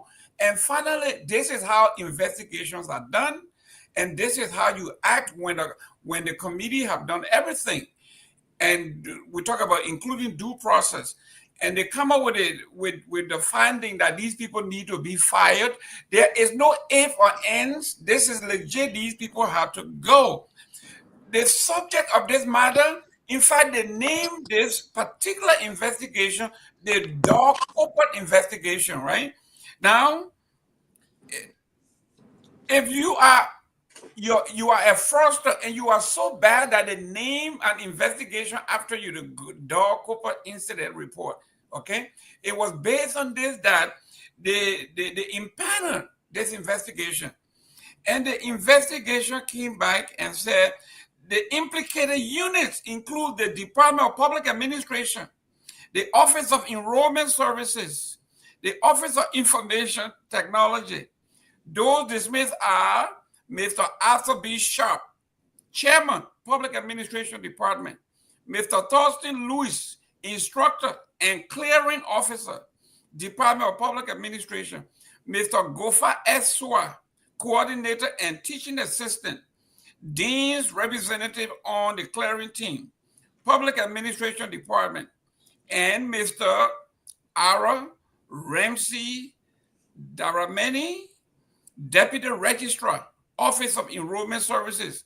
Other dismissed employees are Mr. Shadrach K.H. Pa, Assistant Dean of Record and Registration, Mr. Fode Jalaba, Office Assistant to the Dean of Record, Mr. Juneton Kanga, Support Specialist, Office of Information Technology. Additionally, the university has suspended Mr. Aaron B. Sanvee, the second Associate Vice President and Registrar. I mean, we are talking about cleaning house. This is when you're talking about commending Joseph Boakai. If this would have been an unintended consequences, you got to give him credit. But guess what? This rope is about to hang Mr. Not literally, I'm talking about figuratively speaking. It's about to hang Mr. Boakai himself. The man upon whom this investigation is based, Mr. Doug Cooper himself, who they say is a fraudster. The degree that he used to get his job doesn't exist. He should be persecuted. And if the president, by tomorrow, after this has been released to him, doesn't fire Mr. Doug Cooper and send him over to the Attorney General for prosecution, for fraud, impersonation, and theft of services, then the president now, we will take back the praises that we had conferring upon him, that what he did by inviting this woman, he did it without intending that this woman was going to do her job. The woman had done her job. She had fired everybody that was involved. The only one that she cannot fire is Doug Cooper, because Doug Cooper is employed by the executive. It's out of her realm of power. So now, Mr. President, get rid of the fraudster. Get rid of Mr. Doug Cooper. He's a fraud. He shouldn't be in there. In fact, he belongs in jail. Turn him over to it for prosecution. Thank you, sir. Pewee. Yeah, thank you. I think I'm proud of the University of Liberia. I've been proud of the University of Liberia ever since, even before even graduating from high school and going to the University of Liberia. We struggle, and that's very, very wonderful institution. As we've always referred to it as a macrocosm of the larger society, is the institutions that burdens and the minds of a lot of people in terms of advocacy, intellectualism, the intelligentsia, and the rest of those. So to have, and when this new president was appointed, one of those also that commended the appointment, I thought was thinking outside the box by the president, and she's focused on. I listened to her even say she's trying to take a kind of a solar system on most of the campuses to ensure effective and efficient operational activities on the campus. She said that quite recently. That would be a very good thing. The CJ campus, the Fenders campus, the main campus, the 4 campuses we have of the University of Liberia. So for the university to engage and do this, to weed those dangerous, unscrupulous individuals out, is deeply commendable. And we ought to commend the government for that. And I'm very, very, very hopeful that the president will do them the appropriate. But we have a lot of credential foster in the government, lot more of them in different part of the government and the rest of that. But I think this is going to be a challenge to the president. I know he's going to be a push from the other angle. I understand that brand politics in terms of those that are already now lobbying on his behalf because he's from Nima County, right? So there's a lot of lobby that will be coming from that side. But the president should go above everything and take and set the precedent here to who be foster, who will be a scrupulous element that will intend to go and use money to buy their way through to get a government degree, a degree coming from the university or whatsoever, any other university in the country. So I will be very brief on this one. It's a commendable thing, and I want to say thank you to the president of the University of Liberia for this process. And I believe the university, I'm one person, I always believe the university has been a tough institution. We went through the kind of a rigor, the training, the way we handle things, and that's why when we came outside of the university in this spheres, we performed exceptionally well because the difficult time we went through at the University of Liberia will allow you to equip yourself to do a lot of things. And then if you came under kind of a circumstances, that give you a way to just move quickly. So, I mean, it's a commendable thing that, yes, we can weed those kind of people out of the system. Yes, let's get Mr. Russell his view on this. Again, I all want to develop our country, but again, like Nora is saying, whether everybody. Yeah, quickly. Let me just say this way, Koji, quickly. I forgot. I knew I wanted to put that part of my statement quickly. Jefferson Koji didn't surreptitiously enter the university. Rather, he didn't surreptitiously get a degree like Dor Cooper. Koji was at first he was with Sada Marie, did a transfer. The university do accept a transfer process, right? So Koji one of those transfers great with his transcript and everything accepted, went through the system. So there was an investigation conducted when people challenged this issue. So Nora Jefferson Koji is not in that line. He went through it. He merited and earned it. So I just thought to speak to that slip after. You can go ahead, Tommy. University even clear him. I think university. Yeah, he was clear. He was totally clear. Somebody raised that issue, so I'm concerned. But I hear from Mr. Russell. Thank you, guys, and thanks again for the kind words. As always, Tomalin, appreciate that. It's great being here. I think this new president at the University of Liberia did the right thing. I think we all are applauding her when you see the academic fraud that has been happening at the University of Liberia. I'm also an alum of the University of Liberia. I did not graduate from there, but I left when I was in the sophomore class. So I really didn't graduate from the university, but I'm also an alum of the university. And we all want to see great things happening there at the university. And so this is clearly a step in the right direction. We cannot have such a thing happening at our flagship institution, the University of Liberia. Many Liberians, even many people in government now, went to the University of Liberia. That is the premier flagship university of the country. We cannot have such fraud taking place. And so I'm excited that she was able to step forward and conduct an investigation and fire all of those who had a role to play in that fracas, because it shows poorly not only on the University of Liberia, but on all of us as Liberians, and the entire country and all of us. So she took a bold step, and we all need to support her. And I see everybody supporting her, so it's the right thing. But I just hope it doesn't stop there. That we continue the investigation, and because there are a lot of rumors about academic fraud taking place at the university that's happening now, that's happened before. So all of those things need to be fully investigated, because you can't, it's unfair. Not only is it unfair, that's a form of corruption. That is a form of corruption. So, this is something that that we think that she's trying to put the university on the right path to success, and we make all of us proud. I mean, whether you went to the University of Liberia or not, but as a Liberian, we all should be proud of the work that she at least showing us that she's capable of doing. So I think it's a good thing.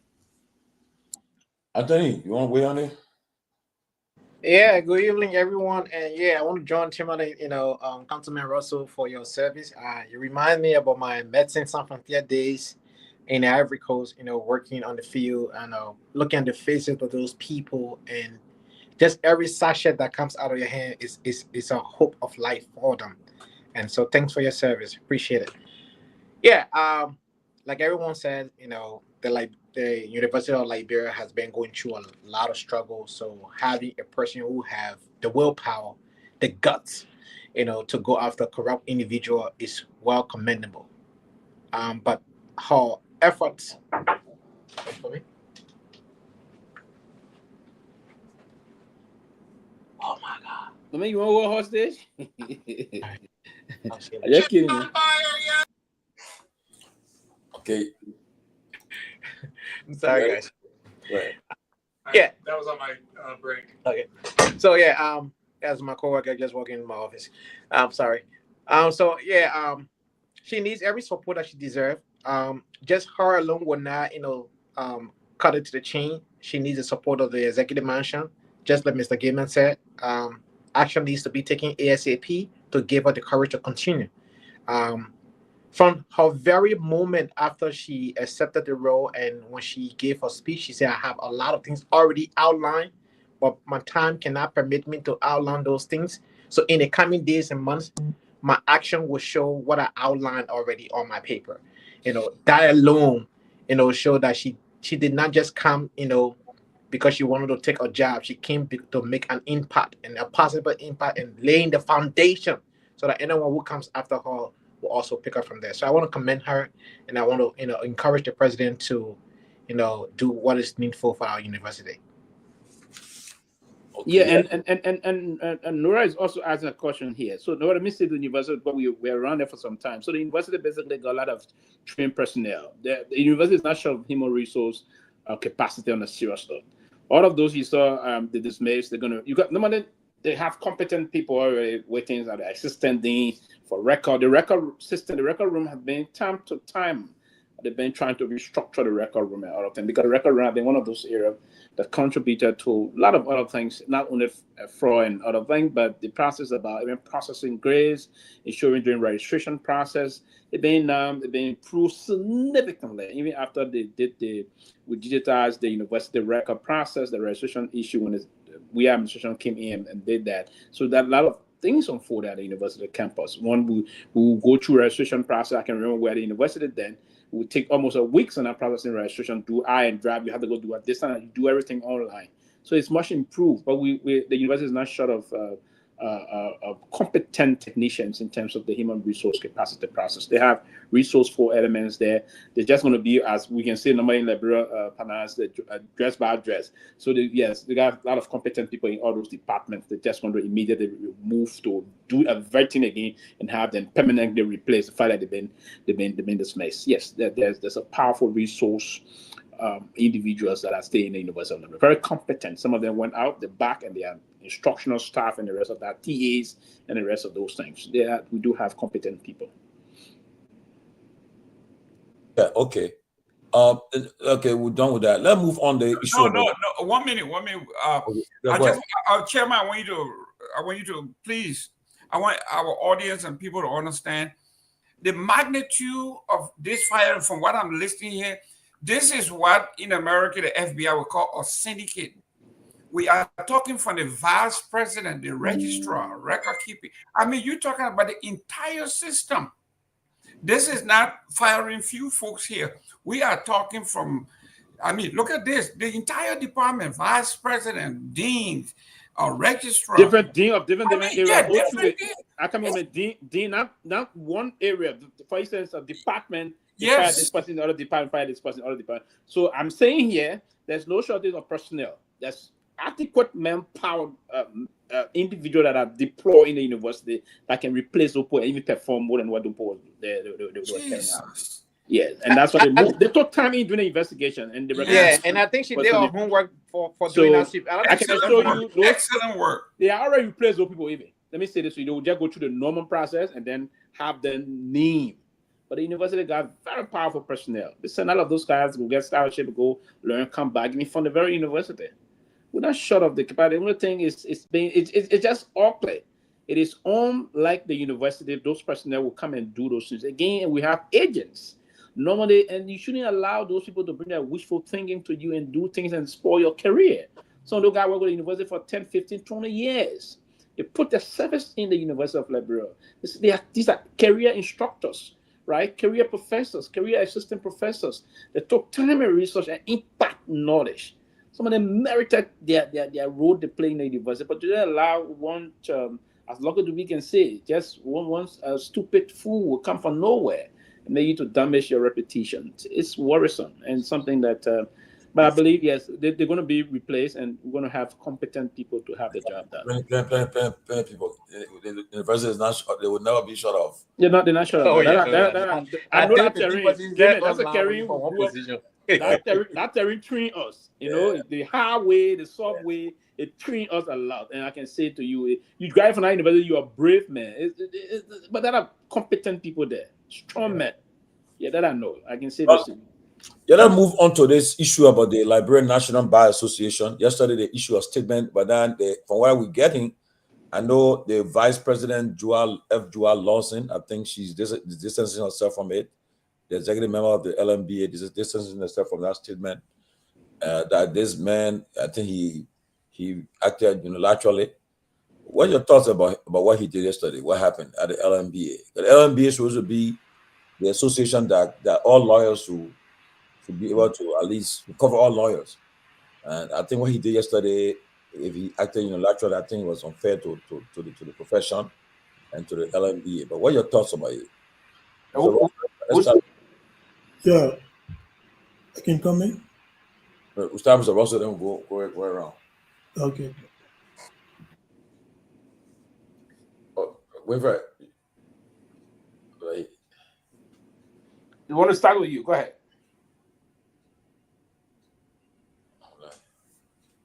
I think you want to start with me? You said? Yeah, with the LMBA. Oh, okay. Yeah, I mean, like like you said, I mean, you would think that the Liberia National Bar Association should be above reproach. It should be above and beyond the sort of local or parochial party politics. And I think he overstepped his bounds. I mean, and he was called out legitimately for what he did. I think the sad thing is that many folks, I mean, many of us, tend to forget about tomorrow. For us, it's all about the here and now. What is politically expedient now.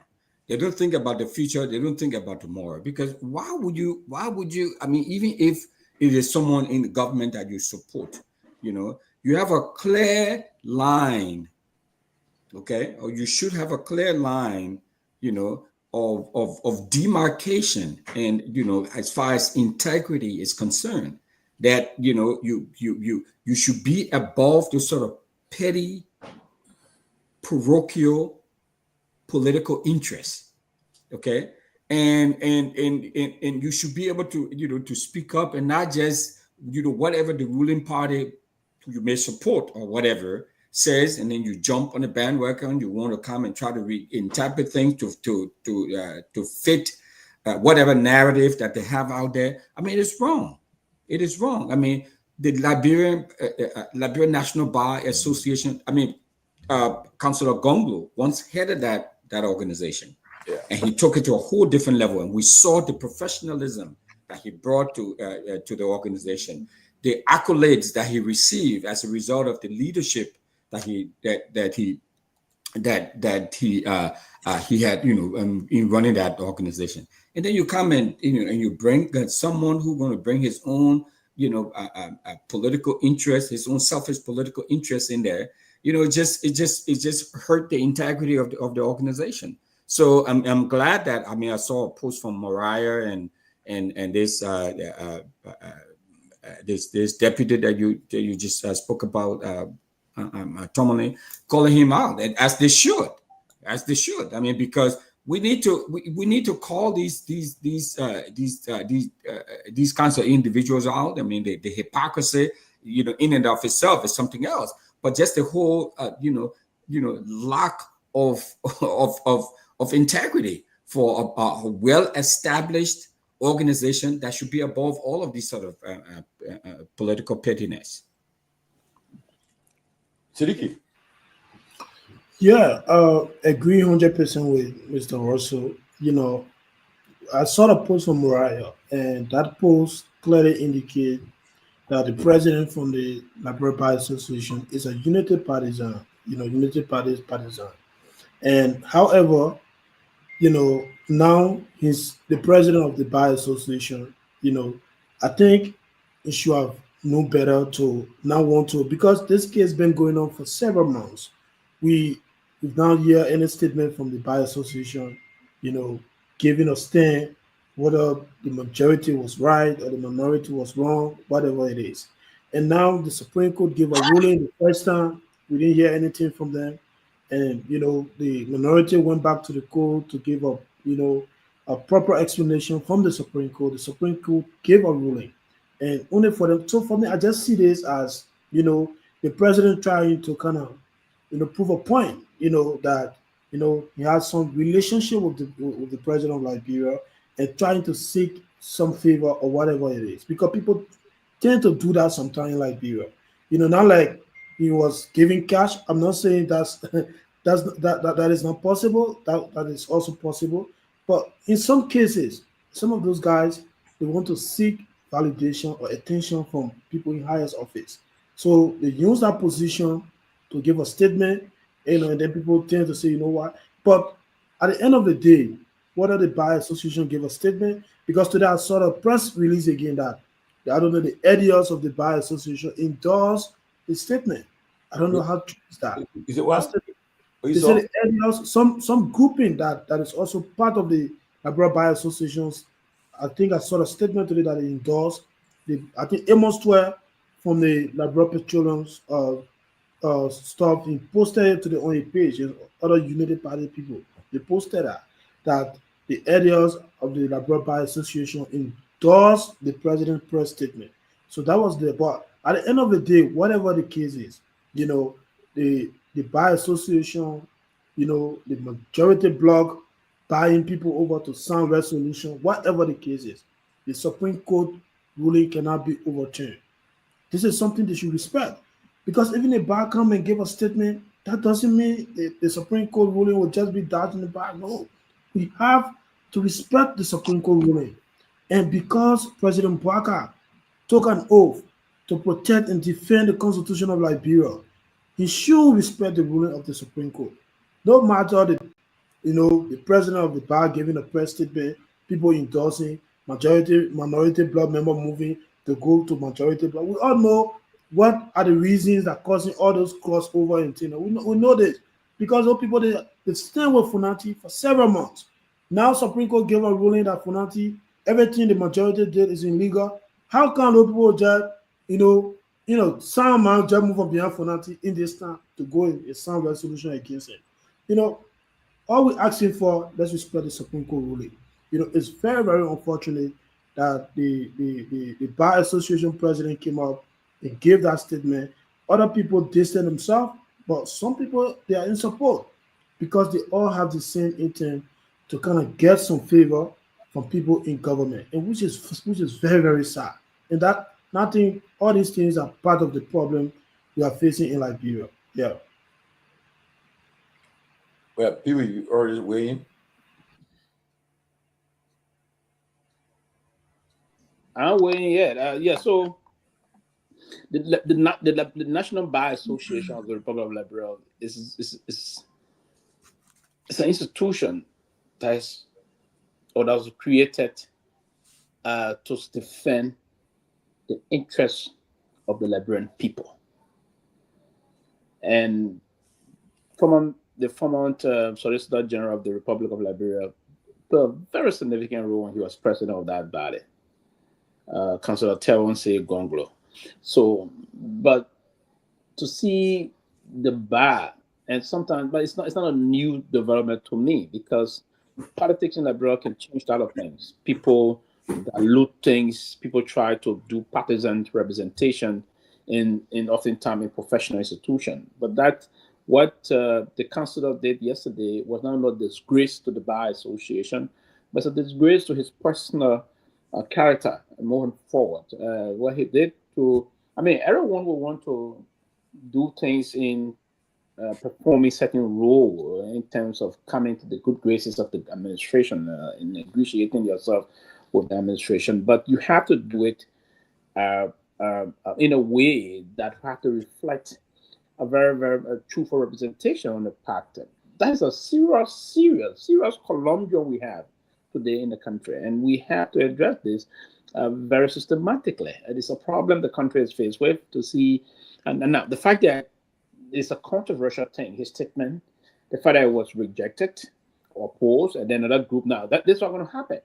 They're going to have different group, and now other auxiliary group, as Siki was saying, the edited auxiliary group of that body is being the executive council. It's called the executive council of the Bar Association. Okay, the executive council of the Bar Association are being told to come up with backup release. That is just politics. So what they're going to do now, they're going to move in and tell them, hey, we are the government. You have to come and defend us and make this to look this way. But the fact that the Bar Association will come with an issue, that statement is challenged. It's a disgrace to the very Vermont administration. It's a terrible thing that we have to politicize the Bar Association and have it diluted with partisan thought processes and the rest of that. I mean, the institution was established solely to defend the Liberian people, defend the Constitution of the Republic. I thought the Bar was in a position to come and interpret and help the people and say, hey, the Supreme Court has spoken. Everyone should abide by that. We move on. I thought the Bar should have done that. The Bar should have been a good ambassador. They should have played their ambassadorial role in a weird manner that reflect their true sense of representation. But this is just appalling. It is dangerous. And I think this kind of a thing that they're performing, it's just a ludicrous act on their part. And we have to all rightly condemn them. And it to allow people, because what is happening in the country now is about dividing the entire country on this whole Supreme Court issue. What the government is trying to portray here is to legitimize whatsoever thing the president has said, right? So they're using some institution with some power to say the Bar. It's okay, if the Bar got some moral voice. If they came and defended the president's decision, it's a good thing. That's why they came out with this. It was politically, it's a very savvy political move on their part. But is it correct? No, it's wrong. Now, so if you took those kind of an erroneous step towards defeating the interest of democracy, or by blatantly ignoring the ruling coming from the Supreme Court, it's troubling. So I don't know if he's positioned himself to be a potential Supreme Court Chief Justice or one of the Supreme Court justices. It's obvious he's a United Party president, so we will have to see it from different lenses. But I believe that it's a sad day for him, for us, and I think it's a disgrace to him and shame on him actually for doing this kind of thing. These are the incompetent people we have around, and they then use them, put them in places that they so work for the people they don't do it. Shame on him, absolutely. Anthony, you waiting already? No, I haven't, and I want to respectfully disagree with Pewee on the section where he said it is not a reflection on the Liberian Bar Association, but a reflection on the individual. Well, I don't know how can you separate. Did I say that? Yeah, No, I don't think he said that. You know, you're not. You to work. Probably your attention is divided on working. All right, that's unfortunate. Yeah. I said that you to work. I didn't say that. All right, listen. Yeah. Well, yeah, go ahead. But I didn't say that. All right. Yeah. The president of the Bar statement represents the Bar. Element of the Bar may come and disagree with him. That's fine. But he is in a position as the representation of that institution. Journalism, the field of, of medical science and law, these are prestigious, area of discipline. You can't go to medical school if you don't do your prereq and get your first degree before you enter medical school. You can't enter a law school when you don't have your first degree. These are prestigious area. And for any individual to be in these prestigious positions and make statements or take a decision that people question at time, it speaks to their integrity. Do they really like their profession? Do they cherish what they do for a living, or they just want to be part of the numbers? Look, the Supreme Court decision is not negotiable. It's not something to negotiate on. It is final and binding as per the Constitution. So, what they are doing right now, look, because of the way we do things in Liberia, we will continue going down this slippery slope wherein people will find a way to justify every bad behavior, even though they know what is right, but they will choose this path. And nothing legal at all, lawfully will be done as per this administration. Each and every time they have opportunity to violate the law, they will violate the law. We can put out as many condemning statements when we want. We will just be condemning until we condemn everything. Nothing else will come out. The way of impunity has been the path they have chosen. Where else can you go if you can't respect the Supreme Court? I mean, which other law, which other institution will you respect? Are we going to sit here and be trying to analyze, dissect this one? We are wasting our time, because the highest court of the country has spoken, and they have chosen not to respect the courts. This is a deliberate act, grounded in their selfish political positions. Nothing else. The only thing that can stop this now is for the uprising of the Liberian people. Anything short of that, we will just continue to see the same old narrative of, oh, you get leader thing in the sake of peace. Oh, my people will be in the civil crisis. And that's all we will do. Because this has emboldened the Unity Party folks. And they don't even budge anymore. They find pleasure. Matter of fact, they are bullying us. As per the statement coming out of EPS, I know we'll get to that topic today as well. And that is one thing I have never seen since I've been in the United States over 2 decades, for the Secret Service to put out such a political statement. If the national security apparatus has become politicized, then the ordinary citizen's safety is at stake. This is where we are. This is where we have come, quote unquote, for the sake of peace. Our rights are being trampled on, infringed upon, and they are bullying us every day. So people who spend time studying the law, to understand the law, to carry themselves in a specific way, are saying, I don't care about whatever you think about me. This is how I feel, and they don't care. The Justice Minister did the same thing to us, interpret the law his own way. So I'm going to close with this.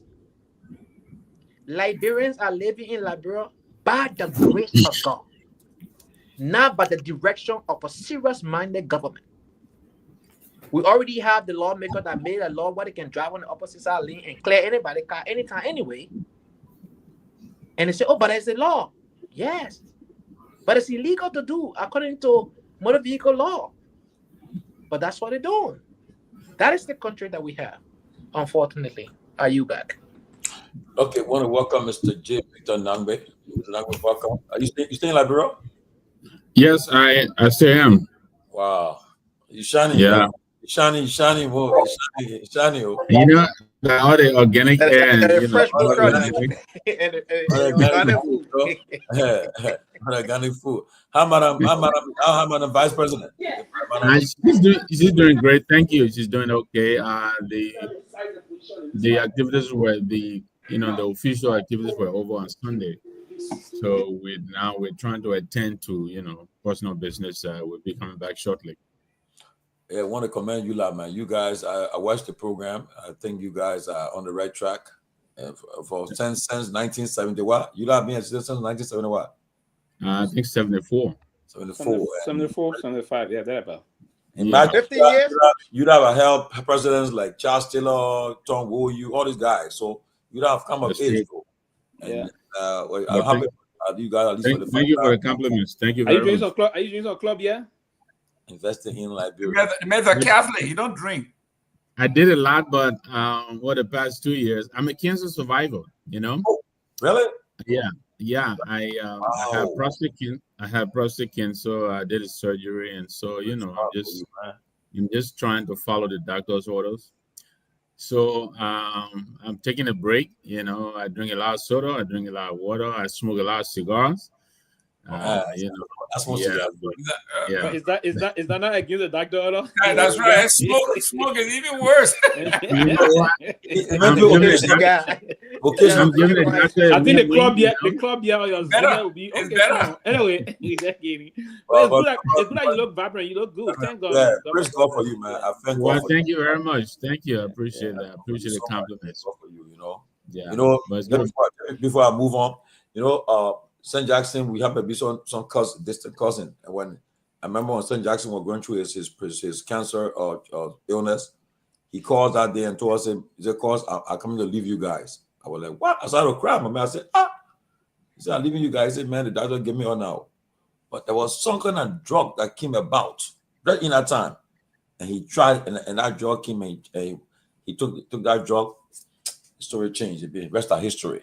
That's why when I see on Facebook doing his stuff, I said, "Papi, celebrate. You live your life. People can talk. Ain't get time." He said, when he read it, I you also American wife. He get it or put it on his shoulder. I can enjoy it. But Listen, he's John, Tomalin. But basically, I gotta read to celebrate. Yeah. Salute you guys. I say, I give the glory to God. Thank God for this. Thank No, you. honestly, I've been wanting to ask the question to Mr. Nambe. The progressive, were they romantic to that way? But that kind of romance, I don't see so yet. No, man, that's the side effect of the medicine. That's the side. I mean, but I say this though. I think Sam Jackson, one is strong, and I think he's lucky, He like is. you said. Yeah. So I have a lot of love for Sam. Yeah. my older sister is a breast cancer survivor too, so I know what like I said, it's all about the support. When you have also the support, not when you get that word cancer, that can kill people. People can get worried to death. But Yeah, support, and when it's detected early, it helps you a lot. But again, I thank God for you. Well, Man. anyway, My regards to your sister. I think you're talking about Ariel. I think. Yes, Caesarea. She's married to my cousin. I don't think you know that. Hector is my cousin. Really? Oh. Yeah. Hector. We related. In Liberia, right? I went in to see them in Firestone there a couple of times. Yeah, I went to the house. With daughter. Small word. My regards to her. Okay, thank God. Praise God, man. Yeah. But that's for program note. We have on Friday, we have Professor Larry Kennedy. He'll be here as our special guest.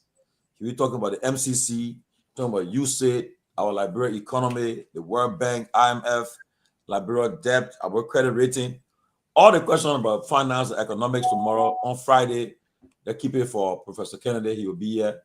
And I don't know whether I would, because I know my daughter is having something for graduation, some stuff going on, my house graduation. So maybe one of you will be able to run that show. Because I will not be, I don't think I'll be on because my daughter, she already told me, "Daddy, don't miss it. You can't miss it. You gotta be with me." So I gotta be there. Yeah, so the prom. My daughter prom is also tomorrow. From 12th grade, so I gotta be. But Professor Kennedy will be here, and I'll be watching, and he'll be giving us all the stuff about the economy, where we are as a country, and all the stuff America doing, where the cancer and the usage stuff, You know, I see people in Burkina Faso, the people now, the whole world, they're praising that young boy. Everybody put a t-shirt because I saw the kind of cry he put in Ouagadougou the other day. I mean, so we'll talk about that one of these days. But tomorrow, Professor Ken will be here on Friday to help us understand our economy. But let us quickly talk about the issue about the person. We can still on it, we'll move forward. But let's just talk about a little bit the impacts at the legislature, right? From what I told you guys earlier when the show started, the information I got is that they will start paying the people benefits. I think as of today, they started paying the benefits today, and then all the lawmakers who are suspended, who have been not receiving the benefits, and after that, they will sit down to talk. Now, a lot of things on the table. May 13, they go back, they return from the break, so they start session. After, so that one in place. Then political parties and civil groups say they are about to stage a protest to compel the president to respect the Supreme Court ruling. That's another one. At the same time, too, they are negotiating. It is taking place. The rule of law caucus and everybody involved with what's taking place. So I don't know, but that's where we are. But I want you guys to just weigh in quickly and at least 3 minutes per person so we can just get through this. So now in Liberia, we'll start with you first, at least. Well, thank you very much, Chief Tomalin. And again, I'm glad to be with you guys. Thank you. Also, I listened to part of what you discussed, you know, the Bar Association, all that stuff. I listened in, and you know, I think people are reading the tea leaves. I think the feeling around town is that I think this is going to end soon. It may not end the way most of us desired it to end, but I think a lot of people are feeling it's going to end. And I think the Bar Association is reading the tea leaves, and I think I was disappointed just as you guys. Most of the guys, a good number of them they're my schoolmates. I know quite a good bit of them. The recent past president, my classmate. And these are activists. Most of them, they understand the issues very well. They don't need anybody to explain to them. So I'm a little bit confused by that. But here is what I'm. I've talked to a lot of people since I got here. Some ordinary people. Some law professors. Some different professions. I think the feeling here is now that I think the president is backed up in a corner.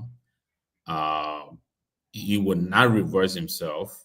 I think there are a lot of people in the government who know that the president's position is wrong on the issue, but he took a position, and now I think everything is being done to make sure that the position is supported.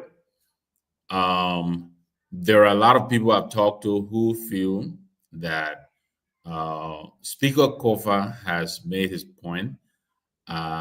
It's near impossible for him to attain the result that he desires, which is to assemble his colleagues in the chamber and put a resolution on the floor and have him removed.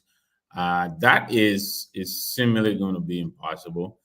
And so a lot of people are now saying, prior to or on May 13th, they think he should do a presser and just make the point that he took a stand and he's happy the Supreme Court agreed with him, and now for the sake of the country we're going to move on. That's one school of thought I'm hearing. Some people also feel that the president should also meet Kofa halfway by also pressing for an election. A number of the guys don't believe Kun should be the default speaker because Kofa will resign. They think the president should encourage an elections, and I think this is where many people are hoping, this is going to be the give, but something's got to give, and I think many people are feeling this is going to be the sweet spot for this thing where Speaker Kofa is now going to bow out. Since, like you announced, Tomalin, some of the demands are being met now. Some of his colleagues who were suspended, apparently are going to get paid now and stuff like that. I think they may retire some of his expense or whatever it is. And so these are some of the things I'm picking up. But I think a lot of people feel that we have to move on. And we may not get what we wanted, but we have to move on, hoping that this is a teachable moment, and going forward, the next speaker will then begin to take those necessary corrections so that we don't come back to where we've been since October of last year. Mr. Nangwe, I have a question for you. Yeah. For a person like you who put your life on the line for Liberia, you have family, you were young, you have your youthfulness in you. You chose to exercise your franchise just so we. Take it easy that my youthfulness has not exerted me. I still have it. I can see if you're shining more than the man. He can tell you that. I understand that, but I'm talking in your early age. That's what I meant for that. Right? Yeah. You fought hard when then opposition was a taboo in Liberia. If you oppose the government, you're exterminated. Today, because of the action some of you took, many Liberians are speaking publicly without any prosecution. How does that sound to you? Wherein a man follow all of the procedure laid out was vindicated by the ruling of the Supreme Court, but yet going back to starter code, caving in, quote unquote, in the name of the country. What was the purpose of everything he went through then? Well, to be honest with you, Mr. Gay, I have maintained since the inception of this whole thing that I believe once we allow an illegal act to set in, there is a good chance another one is going to set in, and another one is going to set in. So I have all along advocated for the removal of Speaker Kofa if he had to be removed, as prescribed by the Constitution, and I still maintain that. But we are in an unfortunate situation, and I know Tomalin said 3 minutes, so I'll be quick. Look, I've had a lot of people who tell me we have a loophole in the Constitution. First of all, there are questions as to why you would need a quorum. You would need 37, a majority, right, to convene a session, but you need 49 to remove the speaker. And I understand because the framers wanted to make sure it wasn't that easy to get it done. These are some of the questions that have been posed. So that has to be addressed. But then there is the real question of real life suffering that's happening to a lot of our people. Am I in favor of what the president said? Absolutely not. I think he's wrong on it, and I think he shouldn't have said that. But what are we going to do? I mean, the opposition I've seen here, I'm a part of the opposition community, but I'll tell you, it's fickle. This opposition has not risen to the level yet where they will force this government to do anything. They're not able yet. That is our dilemma. You saw the last conference they had that was held. What did you see there? Did you see a group of people who are ready to step up to this government and challenge it for this president to reverse himself? I don't see that yet. I didn't see that either. No, I did not. So that is unfortunate. Hopefully they're beginning to build up, but we don't have that. Nobody is stepping to this government, and hopefully we'll begin to do that. But I think a lot of wrong, look, let me tell you, I'll give it up. I was with the original countryman today, and I hope he doesn't mind. But he said a Kehleboe told him something that he found very profound. He said, this is in Liberia, the wrong things are now the right things, and the right things are considered the wrong things. This whole removal saga, we're doing it the wrong way. The president is going the wrong way. That is a fact. And, I can tell him every day, any day if I see him. I think Speaker Kofa made a stand. I think he should continue. But look, he's losing people left and right. Everybody's fighting over quorum. Even if Kun got a quorum, does that make him the speaker? No, because he was not elected legitimately. He's still not a speaker, but I think the president is not going to battle with that He's going to go with the quorum whichever side it shows up on. You know, it is unfortunate, but that's our reality. And like I said, I hope we'll get it fixed. But for the sake of a lot of the guys who are really feeling the pinch, I think if Speaker Kova were to say, you know what, I have challenged the system, I have exposed, what is happening, I've exposed the president's, handling of this situation. But now, we have to move on for the sake of the country. I think a lot of people will be satisfied with that. Other than that, then we make a stand to make sure that this president will reverse himself. But I don't see that as yet, and that's why that's why I made an input that I did. Mr. Nyenwolo, to be honest here, let's be honest and fair to our nation. We have to stand for something, and that thing is the only thing that holds us together, and that is the constitutional law. Either whether Kofa dies tonight, and God forbid, this is just a figure of speech, Cone is nowhere in line with succession to be Speaker of the House. So that will never happen on a normal law. Secondly, the Supreme Court made it clear, even if you have 1,000 people on Cone's side, the Constitution still does not legitimize whatever he does. Fonatikofa can be the only man, the lone man standing. The Constitution stands with him. We should not say he is backed up in a corner. That's not leadership. Leaders are those who can say, listen, I made an error, and for the general good of the people, I take it back, or XYZ. Liberia and Liberians, and I made this clear when I left and resigned from the CDC. I told the folks that CDC, it is not an opposition. CDC and Unity Party are now one in the same. Look at the CDC hierarchy. These are all nephews and nieces of Joseph Boakai. Joseph Boakai has no fear of CDC.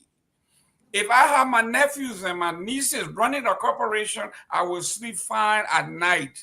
Joseph Boakai is sleeping well because his nieces and his nephews are running the CDC, as evident by look at the press releases, look at what we saw yesterday. Okay, we are talking about a total disgrace to what we call opposition. So yes, there is no opposition in Liberia besides the CMC, none whatsoever. So, Mr. Nyenwolo, I know you have some affinity for this president, but let us stand on the side of the rule of law. Let's stand with the Constitution of the country. You heard what Mo Ali said. As far as they are concerned, whether investors come to the country, it doesn't matter as long as they are eating. He said, let them stay away. So this is a bad precedent. This is a slippery slope. If the president gets away with this, the president got away with releasing a prisoner in the custody of the Republic of Liberia to a military junta, came into our country, violated the rule of law, plucked the man out of prison, turned him over to a military junta, knowing that the man is going to be killed. Later on, we heard they received 10 pickup trucks in exchange. What kind of country is this? We have to unilaterally, in unison, say this is wrong. It should not stand. Even if Fonati Kofa is the only man standing, he stands with the Constitution, and I stand with the rule of law. I say this, Jerome, and quickly, I don't disagree with you at all. But what I'm telling you is, look, the only thing that seems to be so intensely going on is the negotiation and the cross-carpeting. That's all that's happening. Look, the opposition met on Tuesday. If we hadn't played this on the platform here, you will never know. You don't see it anywhere in town. I mean, where were the principals? Most of them were not there. And so my thing is, if we're going to take a stand, then let's take a stand. Let's take a stand. We have to be either all in or we're not. And so far as I've seen here, I don't see that happening. And if that is not happening, what is the point of Kofa continuing? You know, I mean, that's how I see it. So let me ask you this, Mr. Nangwe. What's the role of ULA? Is ULA playing any sort of role in helping to resolve this issue?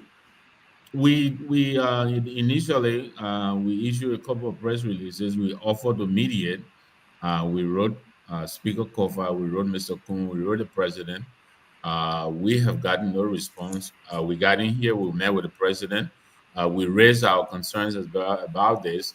But yes, you're right. I think we need to do more. I absolutely agree with you, and hopefully we will. And like I said, I put all of us in the same pot as the opposition. I think we're not doing as much as we should do. I think this government is not feeling the heat. And this is why I think they're going to go the way the president has chosen. Okay. Yeah, can I quickly. Let me. Okay, yeah, let's move. Okay, Mr. Russell will come in after that. But let me just give update first. I know today playing for watching the Champions League. That will put me just put small fun there. In the UEFA semi-final, what they call them, Barcelona came back from behind twice to tie the score to end up a draw against Inter Milan, 3-3, through Denzel Dumfries and Lamine Yawa from the host. So they ended 3-3 today, and they'll be playing this return leg in Milan in 2 weeks. That was an interesting game, I think, from where I'm getting the highlights. So the UEFA League, Barcelona, Baga, almost whipped them today. So I whipped them, and the fans would have closed their mouth and start talking about Baga. There was all a pack there like that. They missed them. So but they try to keep them behind twice. But let's move. What about Mr. Russell? Let me hear from you, right? Look, Siddiqui, Russell. Several said something important, and the problem is, like Mr. Nangbe said too, I've been following this thing. Right now, the reason I don't really speak much about it. And when I say this, people have different mindset, but I don't think President Weah was treated fair when he took office. From the get-go, the minute he got inaugurated, they attacked him. And I know they attacked him straight with all this, they bombarded him. From he took over 2018, they were already on his back. They led to the biggest demonstration in our country ever in recent time, the June 7th. And he ought to withstand it, because I tell you this though, I remember during the election we're talking, saying having chatting, and somebody said, "You guys almost took all the power. How you guys continue that protest the next day?" The Americans were about to ask us to tell that they was going to say, "Look, you cannot bring it to an end. We ask the military to take over, but we can't allow Liberia to go into chaos." So they were almost to that point. What happened? What miracle that happened? And the June 17th, they now reached the following day that saved the government. And honestly, as somebody said today, it's not about Fonati Kofa. It's about the Constitution, the laws of Liberia, the Supreme Court. That's the only guardrail right now to protect our democracy. You see America right now, Trump is doing all kind of stuff, but it has not been the courts. And mind you now, the court is 6-3 conservative. The majority is 6-3. But they have been trying to keep it, because as Alito and Thomas forget about them. I don't even, when they talk about the Supreme Court, I don't talk about two of them, because two of them they will always vote the same way. Everything are white, they will say that black. They didn't care. So Alito and Clarence Thomas forget about two of them. But the rest, but the 7 justices that I want have been saving this country, because had not put the country some check marks, some election check mark for Trump. Trump will have it own way. Now, a hearing today, Trump is saying that he'll bring that ball back. He changed the tune, say he'll bring the ball back, and I say you'll bring the ball back. All because of the court. And you see, that's the court. I put it in check a little bit. Honestly, all this thing he's been doing about this trying to change stuff around here, the court have put direction checkpoints there. So that the only hope guy in Liberia now. So if they cannot respect it, no, whatever made mistake, the idea, the laws, the constitution says whatever they say is final. Nobody can review it. That won't be in the Supreme Court. So if they made a blunder, that's it. But their decisions are final. And up to now, for the president and other people to say they will not follow it, they do all kinds of stuff. Why are they negotiating for right now? The pressure is too much. They're not all things that we can say, but on a serious note, everybody involved now. The former president, Salih, they all involved. ECOWAS, everybody involved now. It comes to the point where people are having the discussion. That's how I came on the show today. I was definitely when I said, because I know I got a direct thing. The issue about Kofa getting money, that's all lie. The fact of the matter is that they reached a point where it's confirmed that it will pay all the lawmakers who are not receiving pay. And after that, they will sit down and start talking. But they have up to May 13th to get this thing done because they're going to session. So the opposition, like you said, Brother Nangbe, I listened yesterday. And, honestly, I will give credit to the board from CMC. The only guy who spoke strong and said, we are ready now to act. Even when Malu said, well, we're ready to act. The problem matter is that we're not calling for people to come and be violent. But the idea to show the government that, look, we are protesting because you are failing to respect the only court, the highest court in the land with a decision. Now you see all the people come up with a national bar.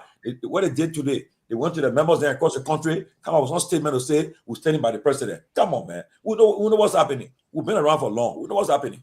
You know you're not doing it on your own. We know.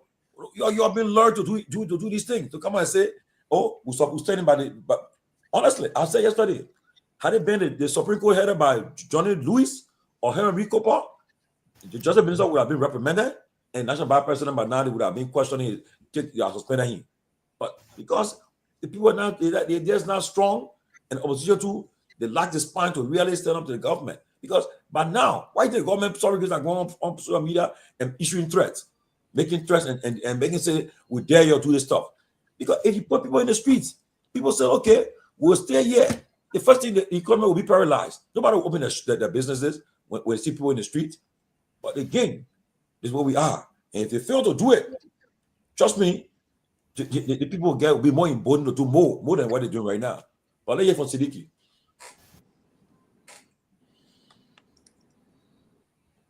Hello?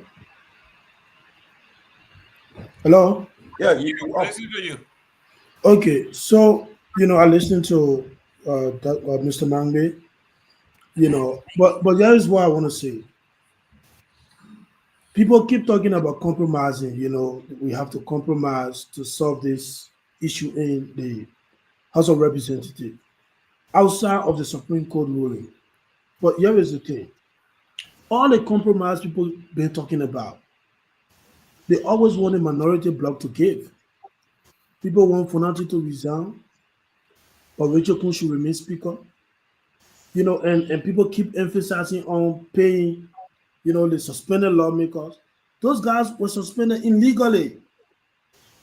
Nothing was done by the majority bloc on the side of the law. Everything, first of all, we've experienced exactly what is happening today during the time of Ellen Snow, when Ellen Snow was speaker. But here is the difference, though. Both of the people who were in leadership at the time, they were standing with Ellen Snow. So when the House decided to remove Ellen Snow, these are the same people who talked to Ellen Snow to, resign. Because at the end of the day, the opposite or the opposition at the time, they didn't go and organize an election just to remove. So those guys felt that, look, we have something on the table. When we come back, we can organize a team and go and contest in the election. But this current crisis, those guys, the majority bloc, they were very savage. And the first journalist that raised this concern, you had this guy who just won the election in Nema, Samuel Koga, threatening Julius Jair on his show. Julius said, look, you keep this savage in legislative politics to this extent. You remove Fonati, you say you don't want him, and then you go about removing all the people that were on committee to appoint their own people. You organize an election, in the absence of the law. You done all of that.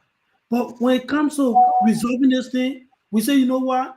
Fonati resign, we'll pay the other people, and all of that. And everything they are doing was not in conformity with the law. And nobody care about this. All we care about, for the sake of the country. So that just one group of people getting the interest of the country and then the rest of the people don't have it. So we can't do this. Joseph Boakai or President Boakai should respect the Supreme Court ruling. The Supreme Court says majority bloc most of the things they did was unconstitutional. So what they can do now is to come to session. You don't want Funati, that's okay. Get your vote together, remove Funati through the legal means. Or if you want compromising, you want people to compromise, that's okay. You can go on the side. For the sake of the country, it should be two-sided, not one-sided. Funati should resign. Recheku is not a speaker. They should organize an election. Then we see some level of sincerity. But you can't go and say, you know what, let Funati resign, we pay the other people, and then that's the only thing you think you can offer to the table. You know, and this is wrong. And at the end of the day, we blame the Liberian people because you know what?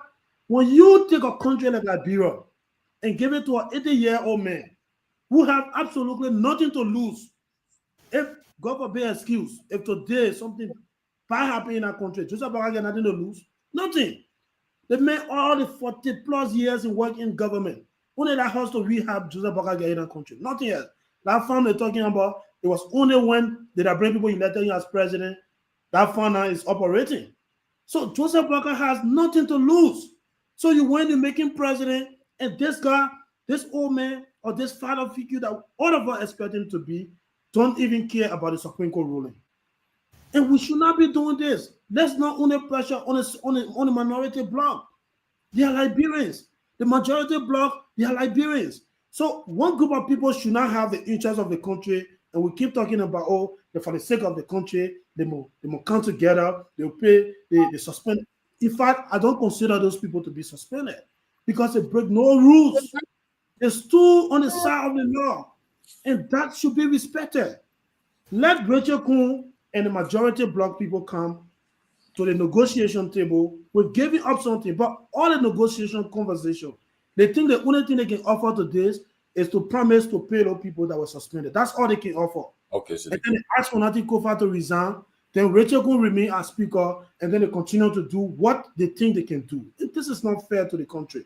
Joseph Boakai, because he came up and said, oh, he will work with the side against Quran, and everybody in the country say, you know what, let's try to compromise things to fit, in Joseph Boakai, how they call it, understanding. This country does not. You talk for more than 10 minutes now. Hey. No, let me close on this. What I was about to say, what I was about to say, Brother Tomalin, to conclude. Negotiations should not be one-sided. The thing is simple. If we want to negotiate outside of the law, outside of the Supreme Court ruling, Funati Kofa should resign, no problem. Rachel Kuhn is not a speaker. He should also resign. Let the House go for a new election. Our position is open. Go to a new election, elect a new leadership, then we move forward. But don't tell us, say you pay the people who are suspended, then Funati Kofa resign, then that's all you can do. Then you continue with your leadership. This is unfair to the Liberian people. So thank you so much. Well, again, like we said, it's up to us, the Liberian people. Again, if we fail to look, that's the only hope we got. The Supreme Court have made a decision, and they left it. The people have played a part, and it's in the hands of the government and the opposition and everybody who are involved. And like people. It's not a matter. I don't think people should to violently protest, to go and do so. You can protest by your presence in the street. You see, like today, I just saw an update from Burkina Faso, and I think this man is becoming almost like because I think a lot of countries around the world, people in America, all today was in the street to stay in solidarity with this man, and about to protect him, okay, and because he's showing his leadership, he's a military man, but.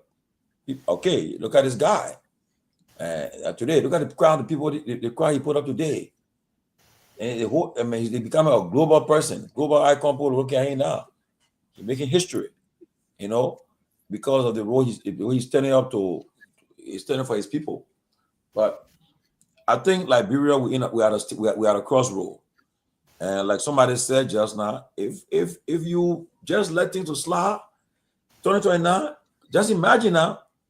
The UP is about to take control. They appoint a new Chief Justice. They will appoint the Supreme Court Justice. They appoint the whole Election Commission. Will appoint them, and these guys will not have power. Like somebody told me somebody high from the government told me, say, look, the only person that can be that young man coming and be. I said, why is it? Because he go if a comment go to run any one of us, you'll win because if go run with CDC, UP will support him. Go run with UP, CDC will support him. So the only person right now, I think they say standing chance because he been in the system, he been running before, and people won't try him. But again, the president said, "But he will not how you get to that point, that the problem." So, but again, but because election in Liberia, I mean, I've seen all election in Liberia, and I mean, Liberia, we don't have that biometric thing to do election where you can go and do electronic voting. No, so the possibility of people to mess with election is easy. So that why I will keep on saying, there's no way. What I saw in Liberia, coming got 1%. That one that lie, you know, got 1%. I want to lie. Yes, you know, 1%. That one's a lie. They lie big time. He know got 1%. How Appleton came about? Come on, that was another mystery. So we should learn from that kind of stuff. How in the world Appleton came and began to take place person? Come on now, for people. We know, but I mean one day, but the man to take place. Then we say that election was free and fair in Liberia. We take it for a job. So and people don't understand. I tell my friends, I say, oh, right now, election held today. I say, the people organize election. The people already know that we have some popular candidate, formidable candidate. They will gain chance. They will do everything to stop it. And the fact that we are even considered before the result was quite last time, the people know say, oh, right now they say we'll do what all happen. No, can't follow it. But you think as an opposition leader in the country, the largest opposition leader in the country, if we are taking a stand now, say, look, we rallying the crowd. Like we heard the meeting they're having, they said when they're going to do protests, all the leaders will show up. We want to see it happen. June 7, all of them show up. Garguah was there. June 7 protest, Garguah was there. All the opposition leaders were present. That'll make it powerful. It was strong. Yep.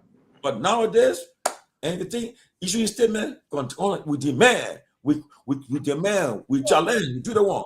Give me a break. People ask, that's why yesterday when I was doing it, and how you people do it in other country. When I was doing it yesterday, Garguah put his security in the street. See, your show of force. Your parade the street. Okay? In a convoy movie, and they say, oh, they put on intimidate you. The people tell you, say, we dare you, you're trying. And because the people can do it. Because if the people were serious but now, since there's a people ruling, when they beating, you will say, look, Mr. President, you gotta let the people, there's some people take their place, but instead, they're what we are.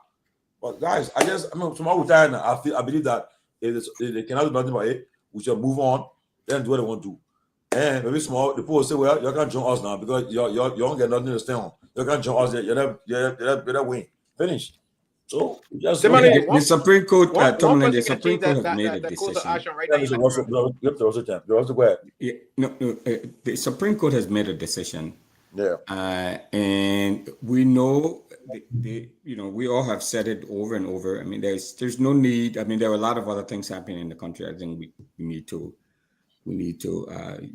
visit and opine on some of these other things that happen in the country, because for me, I mean, this is settled issue. We shouldn't be relitigating, renegotiating, or whatever a decision that has been taken by the Supreme Court. The buck stops at the Supreme Court. Once the Supreme Court has taken, issue or ruling, I mean, there's no need to constitutionally, politically, I mean, everything, it stops right there. So until the Supreme Court can come again or to say something else, I mean, this is like settled. This is settled issue. I agree with you. They won't act anywhere there. I mean, I know you saw the situation with Mr. Gay and the release that he put out, based on what the former Vice President Taylor said. I think we need to talk about that, because it is wrong-headed too as well. We'll talk about it already. We were talking about it earlier. And we saw the Gay, and Gay said that he said the provision of security to the former official at the president's discretion. So Pewee, there's some research. That's false. That is false. Well, I know you guys talked about it, so I didn't want to go. I I think we've Yeah, read. But if you guys talked about it already, then that's fine. But is it law though? Because if it's law, then Tomalin, then he's right. If it's in the law You said that they're entitled to that, then he's right. you said I mean, the statement is right, but I disagree with what she said to by be law, considered. the EPA is mandated to protect the president, the VP, and their families and foreign dignitaries by the discretion of the president. The EPA is assigned to other senior officials based on threat assessment, but it is not by law. So, but people did a research quickly, and he said it's an executive order. But again, that's why I asked him whether it's an act of the legislature. Okay, if it's an executive order only lasts 4 years. 4 years. Yes, I said it earlier too. Yeah. So if it was true executive order, then I didn't say it may have expired. Executive law. There's a difference between the executive Oh law yeah, and the executive law is different from order. Yeah, that's true. Executive law. Who says executive law now? Executive law. Law is They got law that. different portion of the executive. That's, Okay, executive law is different from executive law is law that was enacted. Yeah. Okay. It was enacted by the legislature. Yeah, at the a law that Congress. was I think that's 56, 58 there about. But I was so it's not an executive order. Too many I said it. Okay. It's an executive law. They got it. For instance, the executive law of 1972 that first created the General Auditing Office. Now the General Auditing Commission or amended. They got those laws that the executive law that gave a description of the power of the Minister of States, the foreign minister, all those things. So the executive law is there that was enacted, and we have executive order. So it's not the same. That's what I was saying. But I said that we're going to need some time to come out exclusive because my source is saying to me, try to get the law. But yes, say I should be definitive on that. Yes, there is a law on that. Well, we can't be definitive because we don't have it. Sometimes again, that's what I said to you. You gotta. Yeah. I don't just said to you, I stand to be until I said my source is saying. No, there is an executive law in Liberia. However, does that law say they can take away the security? Mr. Anthony Gay, until we get that act that he's talking about that we can look at, it doesn't exist. No, you can't say it doesn't also exist. It doesn't exist because no one has it. No, you can't say it doesn't exist. So now it hasn't been proven. No one has it. No. I can say no one has it until you have it. No one has it. I understand your passion. You say you got a lot of respect for Mr. Gay, like your friend, like your brother. You want to defend him. I understand that, right? And you see, and that's the different proportion there we have. Mr. Pewee, until it exists, it doesn't exist. You let us see it. Mr. Nambe, you see, and that one will have for work using the progressive and food, right? You see the same thing here? Mr. Namwe, I'm not going to buy no pie in the sky. They mentioned it. Listen. Let me bring it law. Until then, it doesn't exist. You have your friend. You got your friend. Sam Gay is the chair. Oh, I respect the gay professional man. I'm glad, Sylvester. I'm glad you sent it back. I'm glad you sent it back to him because as soon as I got on here, he accused me of having an affinity for the president. So I'm glad you sent it back. Yeah. But what I want to ask, he defended his friend. Shouldn't there be some hearing conducted by the legislature on this matter? I mean, they got $70 million last year. Shouldn't they do a hearing on this thing here? Because it's very concerning. You have two former presidents in the country. I'm not saying they're the one who, they're talking about, but they're trying to withdraw protection because you question the government's decision. I think that is not a justifiable reason for that. I think this is just intimidation that Mr. Gay is trying to, I think it's unwarranted. Yes, it's an intimidation, but it should not warrant. I mean, should be reprimanded for that because he's a former leader of the country. Now, who are you, by the way, to say that statement is treasonable or is tantamount to insurrection? Who are you to do that determination as to the statement is kind of way leading to insurrection of sort of destabilize the states? I agree. I don't know where a professional person will state made kind of statement. I don't know where in the world professional person will not follow their professional regimentation will make kind of statement. But in my own dear University of Florida brother mine, this man.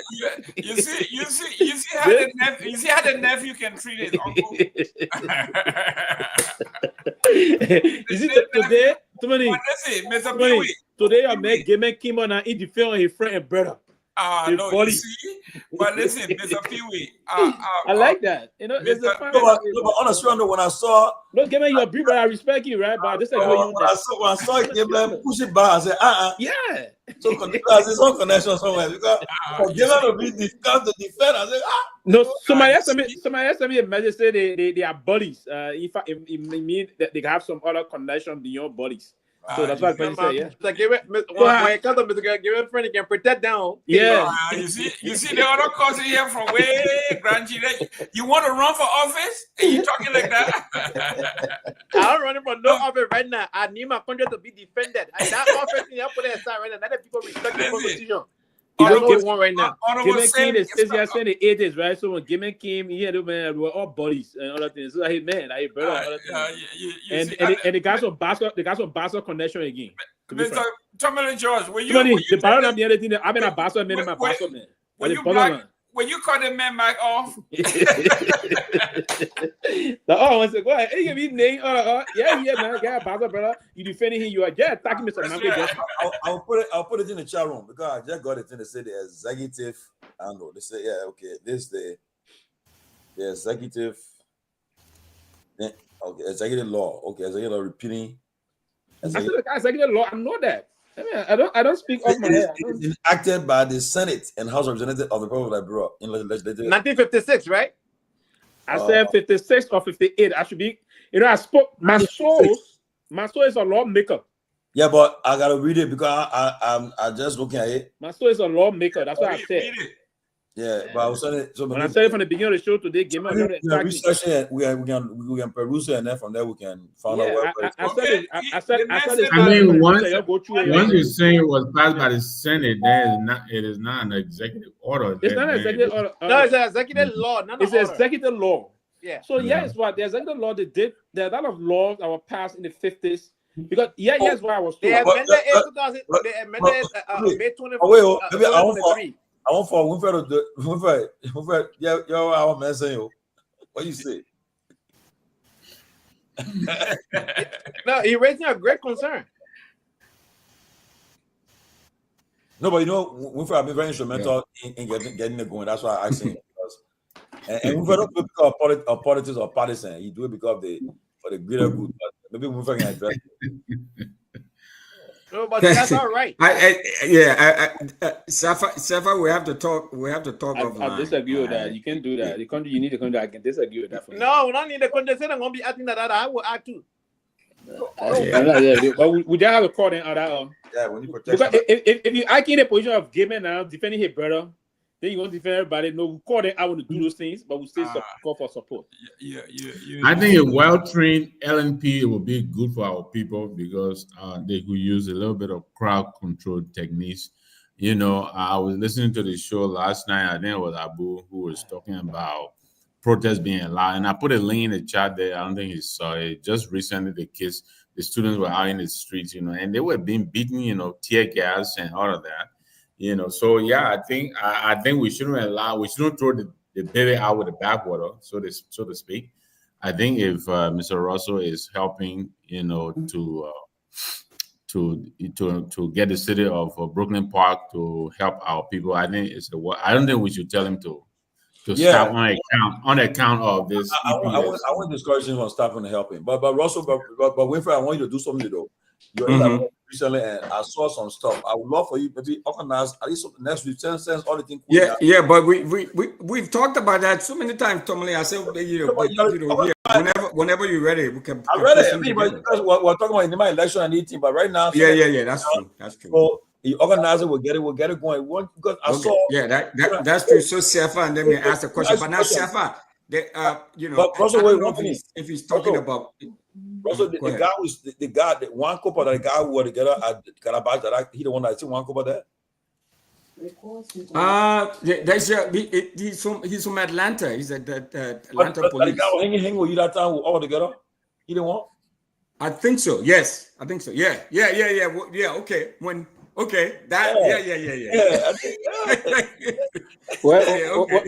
What y'all party Monrovia? No. He did a good job. Oh. I admire. I mean, you know, I thought at one point I thought in America said. Normally, don't put Winfrey in situation you can't handle. You're taking a long time to recollect this. Remember, I watched the video, right? The guy was driving the opposite side. So the man stopped me. Tell you to America. They say, can I have your driver license, your registration, everything? I said, when I bro, yeah. When the man gave it, then the man said, well, yes, I gave you a ticket, your license. You gotta go to court on the court did everything there. I said, huh? Where? In Liberia. I watched it. They made away by the camera, you don't know. Let me tell you this, Tom, let me tell you, I got pulled over, I think 3 or 4 days ago. You know, right before you get to the ministerial complex going towards Painesville. Yeah. So the guy pulled me over and he said, Papa, you know what I pulled you? I said, no, you're about to tell me, my son. He said, yeah, you look familiar. So I said, really? No. You put me over to tell me that? He said, yeah, Papa. I know you somewhere. No. That whole operation there, that OPS, I'm on OPS now. Look familiar. Different style you're going on. The man going on his business, he was a mentor. Is he? He won't ask the man. He won't ask the man for Henna. What thing? The man going to meeting quick. The man going to Now, different thing now. Yeah, most of them are going to do. No. Okay. No. And that stuff, that's what they're cracking down on now. You know, it was just so funny to me. I just laughed as if my the person who pulled you over, was he, was he in a traffic enforcement car? No, he was in traffic, regulating traffic, rush hour. Yeah, but so he was helping so he was helping. Russell, LeBron, anybody making arrested for them? No. But what I'm trying to clarify. But he didn't charge you. He didn't take anything from me. He just said, Yeah, I mean, when there's something out, he friendly and he wanted something. But what I'm trying to make clear is that the people that we are working with, and the issue and the concern that Safa just raised that was highlighted here. I'm sorry, please, before I forget, I don't want to forget before I forget quickly. But also me any. Today's the birthday in Australia of Adrian Kennedy, his 10th birthday. Adrian's father is Patrick Bodo Kennedy. He's one of our regular followers. He supports our platform a lot. So it's Adrian Kennedy's birthday in Australia with his dad, Patrick Kennedy. I want to say happy birthday to Adrian. I celebrate his 10th birthday. His father is regular on his show. He commented almost throughout the show, but I want to recognize his son, Adrian. I celebrate his 10th birthday. Happy birthday, Adrian. And it's already May 1st in Australia. So I want to say happy birthday to Adrian. Happy birthday. Adrian, happy birthday to you. Happy birthday, son. Yes. Hope you have a wonderful, wonderful birthday. Wonderful 10th birthday. The man already posting that, you can know that. They make their way to cut a cake. Mr. Russell, go ahead. No. So what I was just trying to clarify. I mean, the concerns that you're raising, Sylvester and Victor. I mean, the concerns you all are raising, legitimate. I'm not dismissing that. But what I'm trying to clarify, and that also goes to what Siafa had put out there, earlier. So the group, we're working with a cohort within the Liberia National Police. There are about 4,000 members of the Liberia National Police. Okay, so Brooklyn Park is working with a cohort within that group. Okay, so okay. So that's why I ask you, Mr. Nangwe, that's why I ask you who stopped you, because the group that we're working with, that would have been a serious issue. Now, those folks, they are fully trained, and that's part of what we are working with them to show to the rest of the force. This is what policing should look like. Okay, and this is the plan that the police director Garguah Coleman have put forth, and the officer that Tomalin just talked about, he's a 24-year veteran from Atlanta Police Department, I think Maryland Police Department, Howard County in Maryland. So he's highly trained, and U.S. military police are training. So he has all of that. So he is in charge of that force that have been set up by Gregory Coleman. Okay, so that's the force that we were working with, providing them logistics, equipment, and all of that. And for now, they are working. I mean, the videos and stuff that Tomalin talking about, they are the ones who producing those videos. They're the ones who, but it's more of a pilot to try to scale it up to the rest of the country. So for now, they're just in Monrovia, and they don't even have enough vehicles to go throughout Monrovia. So they're just right in Monrovia around the main boulevard, the main drags in Monrovia. And they've been doing exceptionally well. I mean, they don't know these lawmakers. And I think you saw that one of the lawmakers, the one from Maryland, even summer one of those guys and the police chief to go to, can you imagine that? So that's the kind of work that they were doing. Yes. Whether you're a lawmaker or not, they're giving you tickets. So, but I'll tell you this. I'll share this quickly. I think you were bored because it's not like we were moving at terrific speed and stopped. The traffic was very slow. I gotta say that the cars were hardly moving, so we were like sitting down, and then just as we were about to roll on, and then you pull the car over. So I think that so far since I got here, I have to say, yes, the local order and things, but I think they're doing an excellent job so far. I have to give my hats off to them. But you see, when I got we have tons and tons of videos. The only thing is that the problem I got, you see, another problem. And honestly, right, I watched most of the videos, and I would praise them because if in Liberia that opposite way of driving cause accident a lot. I mean, you coming, the man going opposite direction coming to hit you, but the police them trying to stop it. But again, you guys need to come and find time to come on the platform and share that and get we're not but I know they can be afraid to come and tell people help them. Say, look, this is what we're doing. This is what we're doing right now in the country, but they don't do it. When you reach out of there, they're dodging you. No, we bring them on, Tomalin. We bring them on. Yeah, like you said, the man want to come. I mean, somebody who. Yeah, but this is law enforcement now. I mean, I don't have any security training or any law enforcement training. Maybe Siafa can speak to that, but those guys have a hierarchy and an order and all of that. They cannot just come on if the bosses don't approve of it. I mean, they're willing to come on anytime, and they're front line. Police officers and stuff like that. So I just trying to talk to the higher up, the higher officials. But Tomalin, we have hundreds and hundreds of videos of these guys. Whether it's the education minister, whether it's ministers, it's senators. They're pulling them over. They're giving them tickets. I mean, the only reason why we're not sharing those videos as the way to educate the public. One of the things is, I'm going to Liberia in a few months. When I get there, I will record people. I'm not joking.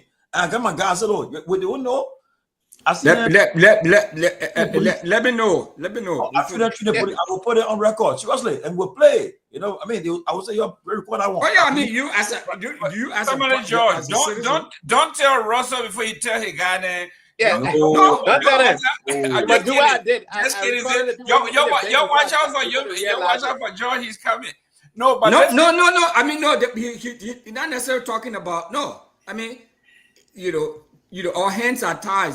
Our hands are tied. And trying to release some of these things because there were a lot of pushback from government officials. There were lots of pushback. They're very lawmakers. I mean, we all know that. We talk about it all the time. The very lawmakers who are making these laws and passing these laws, they are the number one violators of the law. They don't want anyone to hold them accountable, and that's part of the problem these folks are having, on the ground. So if Tomalin or any one of your reporters can go there and expose, some of these shenanigans, they'll be welcome. Yeah, so Mr. Russell, because you said this is a pilot project, right? So part of the way to buttress your pilot project so it can be more robust and you can gain a result so you can, expand to the various counties, they need to come on the show so that you know, they can tell the Liberian people. That line, not true. Yeah, they need to tell the Liberian people why they're in the street and what is the essence of what they're doing. Somebody also need to write the Supreme Court, because there is a law that was passed in Liberia for our lawmaker to illegally drive on the opposite side of the road. That's not true. Law.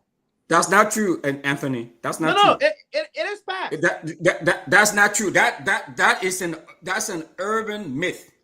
And I was just in Liberia working with the police, and we met with lawmakers, and lawmakers told us emphatically that there is nothing that has been signed into law that gave the lawmakers the authority to open a third lane. Now, they've been courtesy, and a lot of people have been running. They introduced it, but it has not been signed. Okay. It has not been. It's not been advanced. It's not been signed. I mean, as far as you know, as far as what lawmakers themselves to us. Mm-hmm. When I was just came back. Thank you for the clarity, because this same issue I raised it on this particular show twice. Ben Sanvee were here, and other guys they said yes, it is a law, right? No. I drafted a letter already. I have a drafted letter. I have a drafted except letter the lawmakers already are lying, but that's what they told us, that law, you know, there's this sort of this myth out there, that, you know, and then of course there are some lawmakers who are in the habit of doing that. They were advancing there, pushing. I said, "Oh yeah, that law, we'll get that law." So people just go with it. Nobody's investigating. Okay, Buffer Chamber, the former Speaker of the House of Representatives, Buffer Chamber, right? Vehicle got into an accident in driving on the opposite side of the lane. A severe accident. People sustained serious injury. You understand? And the issue I raised: why would the lawmaker be driving on the side? And it said there was a law. Now, thank you for the clarity that you know it was put on the floor, but never passed into law. Right? There's a legislation out there, but it'll never pass into law. I mean, I drafted a letter, and I didn't know the procedure. I even reached out to a couple of lawyers in Liberia, whether I can be on this side and send a letter to the Supreme Court so they can look into this matter, because there is an act under the Ministry of Transport, the section of motor vehicle, that you don't drive the way they are driving in Liberia. I thought it was normal for them to do to drive like that. But there is an act under the Division of Motor Vehicle, under Ministry of Transport of Liberia, that you have to follow the proper traffic free flow, right? But these guys are driving, even Pimpin Rider and Keke Rider, and also have Serene on that. Yeah, they're following that. Yeah, they're following them. You understand? No, let me tell you something. Let me tell you something, Anthony. All of these things, I mean, since again, just full disclosure, I have no law enforcement training. I have no police training. All I'm doing is just helping to boost and support the police and their efforts there. So so because my city has been providing some assistance to them, you know, as Safa said earlier in his post. So I've been involved in working with the police, and like Tomalin also said, I've been working with the police a long time. You know, previous administration and all of that. So I just wanted to lay that out. But while we were there in support of this new initiative by the Liberia National Police, we have been doing, some investigation, because we're helping to update the traffic codes and all of that. I mean, it's a whole comprehensive approach that we're doing. I mean, working with the police to try to build the capacity and strengthen the capacity and all of that. So we've been doing all of that. What I do know, and what we heard, is that they introduced that, that bill to say that only on the days when that the lawmakers are having session, both the House and the Senate. I think it's on Tuesdays and Thursdays, if I'm right. And those are the days that they gave them, they gave them that latitude when they were driving towards town, and when they were the tow session, and when they were leaving, going back home after session. But it's only during that time. It doesn't mean that it is not for them to misuse, whether it's on a Monday or Saturday or any other day that is not session. That's the only time that they were supposed to do that. But it has never been passed into law. So they were supposed to do that only on Tuesday and Thursday. There's no handbill.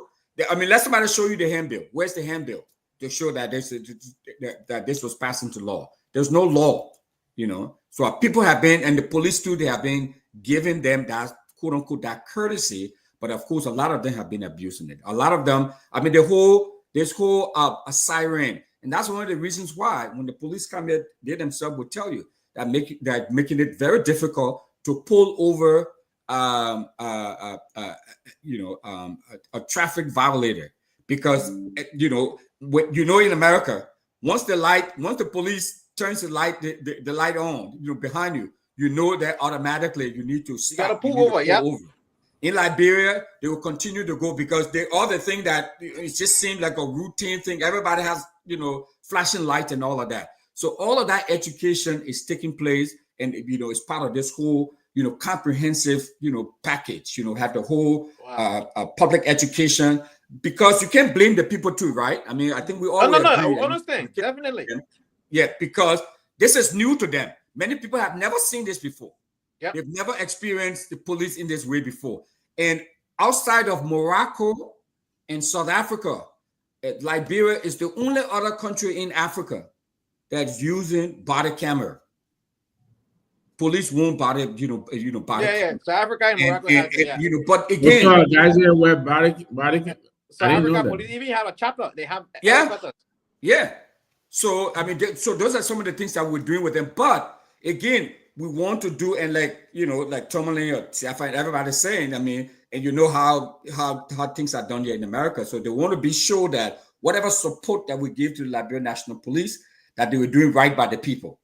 Okay. So even the body cameras, we need to come up with, data privacy laws and all of that. So even though it's in Liberia, but if we are giving them these body cameras and stuff to use, they have to be governed by law. So one of the reasons why we stopped posting a lot of these videos and stuff, because we want to be sure that it is legal, to do that, and it coincide with the body camera, with the data privacy law that we've developed. So we want to do everything the right way, and so the police chief and all of that, they're working with us to try to ensure that we do everything that If I may, but anyway, so that's part of what's going on.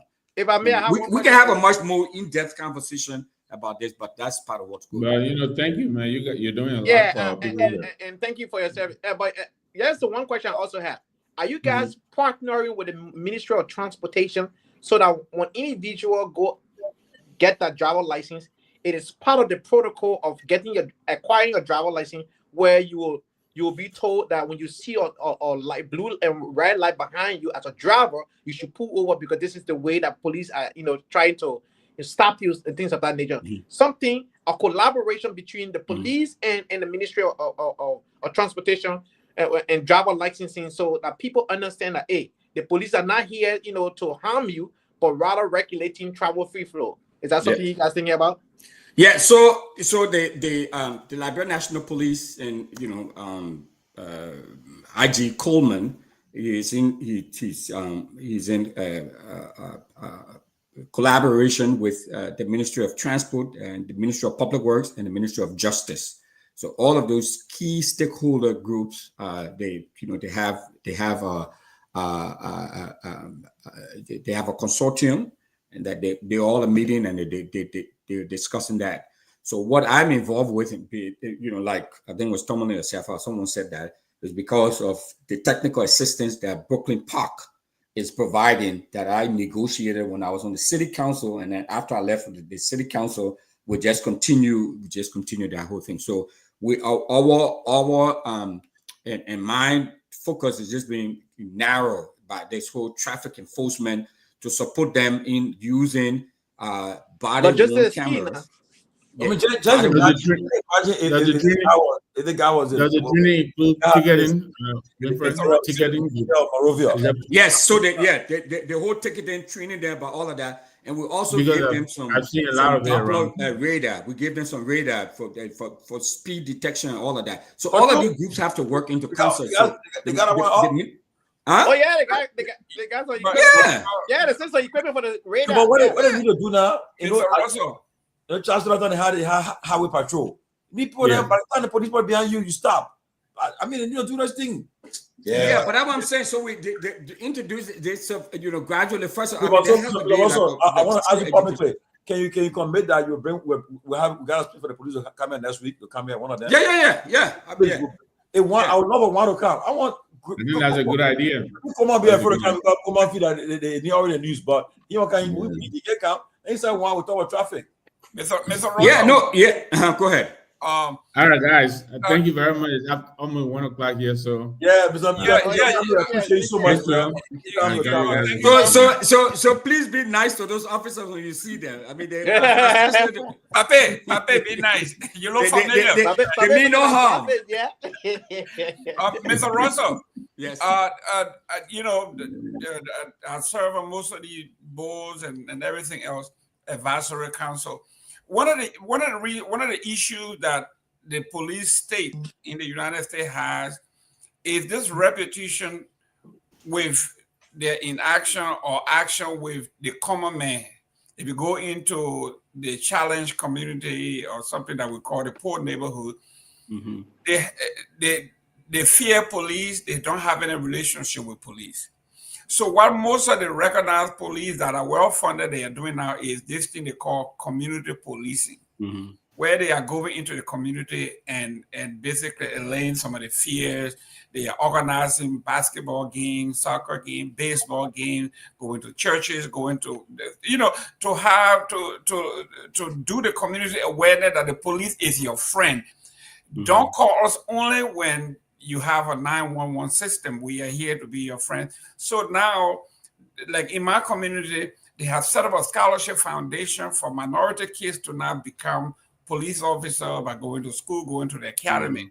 So they believe for you to get rid of this myth you talk about is how you treat the least among us. If I go to Liberia dressed like this, somebody sees me in a car, most likely they will be a little kinder to me. Or how are they? How are they handling the guys like the motorcyclist, the keke driver, the mawata in the market? Those people that we consider to have no voice. How are they doing when we talk about community policing? Are they helping those folks? Are these people? Are they winning the trust of these folks? This is what tells if the police is doing their job and they have been accepted. So what is the community involvement with these folks? I know there are few, you just started training them, but do they know that the importance of the community policing is for them to interact and gain the respect of the people? Yeah, so I know the chief, they do have a community policing section there, section there for sure. And they do have someone who is in charge of that, the outreach engagement arm of the Liberia National Police. But you're right. I mean, the whole philosophy of the police and this new orientation of the police is to be more friendly to the people and more open and friendly to the community. So they have a whole community policing policy that they were pushing through. So I mean, definitely but there needs to be a lot of education that needs to take place, and so that's part of what they're working on. We're not necessarily working with them on the whole community policing piece, but I have heard about it. I know about it. I've been in several meetings where they were talking about it. It's a major focus of the Inspector General, Coleman, and they're trying to push that through. So I mean, because they know that it's a very critical element of effective policing and and law enforcement. And that's great. Like somebody just referenced, PAL is a typical example. The police athletic league. I mean, in my neighborhood, in some of the neighborhoods that we befriend here, where the minority, the vast majority of poor live, the 10 years of community policing that were put in place for now, for the young kids to be asking police officers to kind of be referees, to be baseball umpire, it tells you that it is working, right? That the Irish kid that usually sees the police and runs is now inviting the police officer to come referee the basketball games, and so it works because a long time ago it has always been us against the police. When the kids say "popo," everybody run. And it's not in some community they are doing very well. I think in Brooklyn Park, most likely there are some success stories there too with the community policing. And I think Mr. Gregory Comer, we shouldn't just see the police taking the bite from the poor guys and police beating folks, because there are cameras everywhere. All the good things you are doing, all it takes is one camera, some guy taking a photo of a police brutalizing somebody, and everything else you are talking about will be overshadowed. So community policing, we would like to see the police officers interacting with the. In fact, the police chief should take the lead. Go to the Gibraltars of the world, go to the Dole communities and interact. Your best defense is offense. When you go on and do these things, the children will start following you around and praising you. And by the time you gain their confidence. So I think, thank you very much for what you're doing. But let us do more work on community policing. Well, thank you. Okay. I want to say thanks, guys. Let's call it. But it's important, Winfrey, I beg you. Now, all this, the NEMA election over now. We want to read it. I was interested in that video. I saw brings on that video. That play, have a whole show on there, and let that one come. Try to talk. Then if Garguah can, he can come. But we'll love to talk about it. What's happening, because it's for all of our safety. I mean, you guys who are driving Liberia, I give you credit. I will not drive there until I really see things. I'm not taking that risk. And drive there, somebody can hit you. Then, but I was in Liberia, I think last year. The man hit our car. The man said sorry. Tell him, can you imagine? Sorry. I'm sorry. It's for the book. I said sorry. Sorry. In America, the next thing now, your way, let police come first. Now, insurance. That's why insurance day. Because, man, I want to that race, man. I give you credit who are driving Liberia. Salute yo. I have no problem. I don't drive in Liberia that much either. My fear in driving in Liberia is hitting somebody because the full jack cross. I mean, I'm talking about human being. Yeah. You're driving it just, they're coming from everywhere. So, it's a skill. But God's willing. The police stop, you see, if you on the way, our people in the studio, you go on, the police stop our TCA mobile. You see, Myean, who that police stop you so? Myean. Hey, look at he recording. We come go now, Myean, then the program stop. Okay, my man, I see you.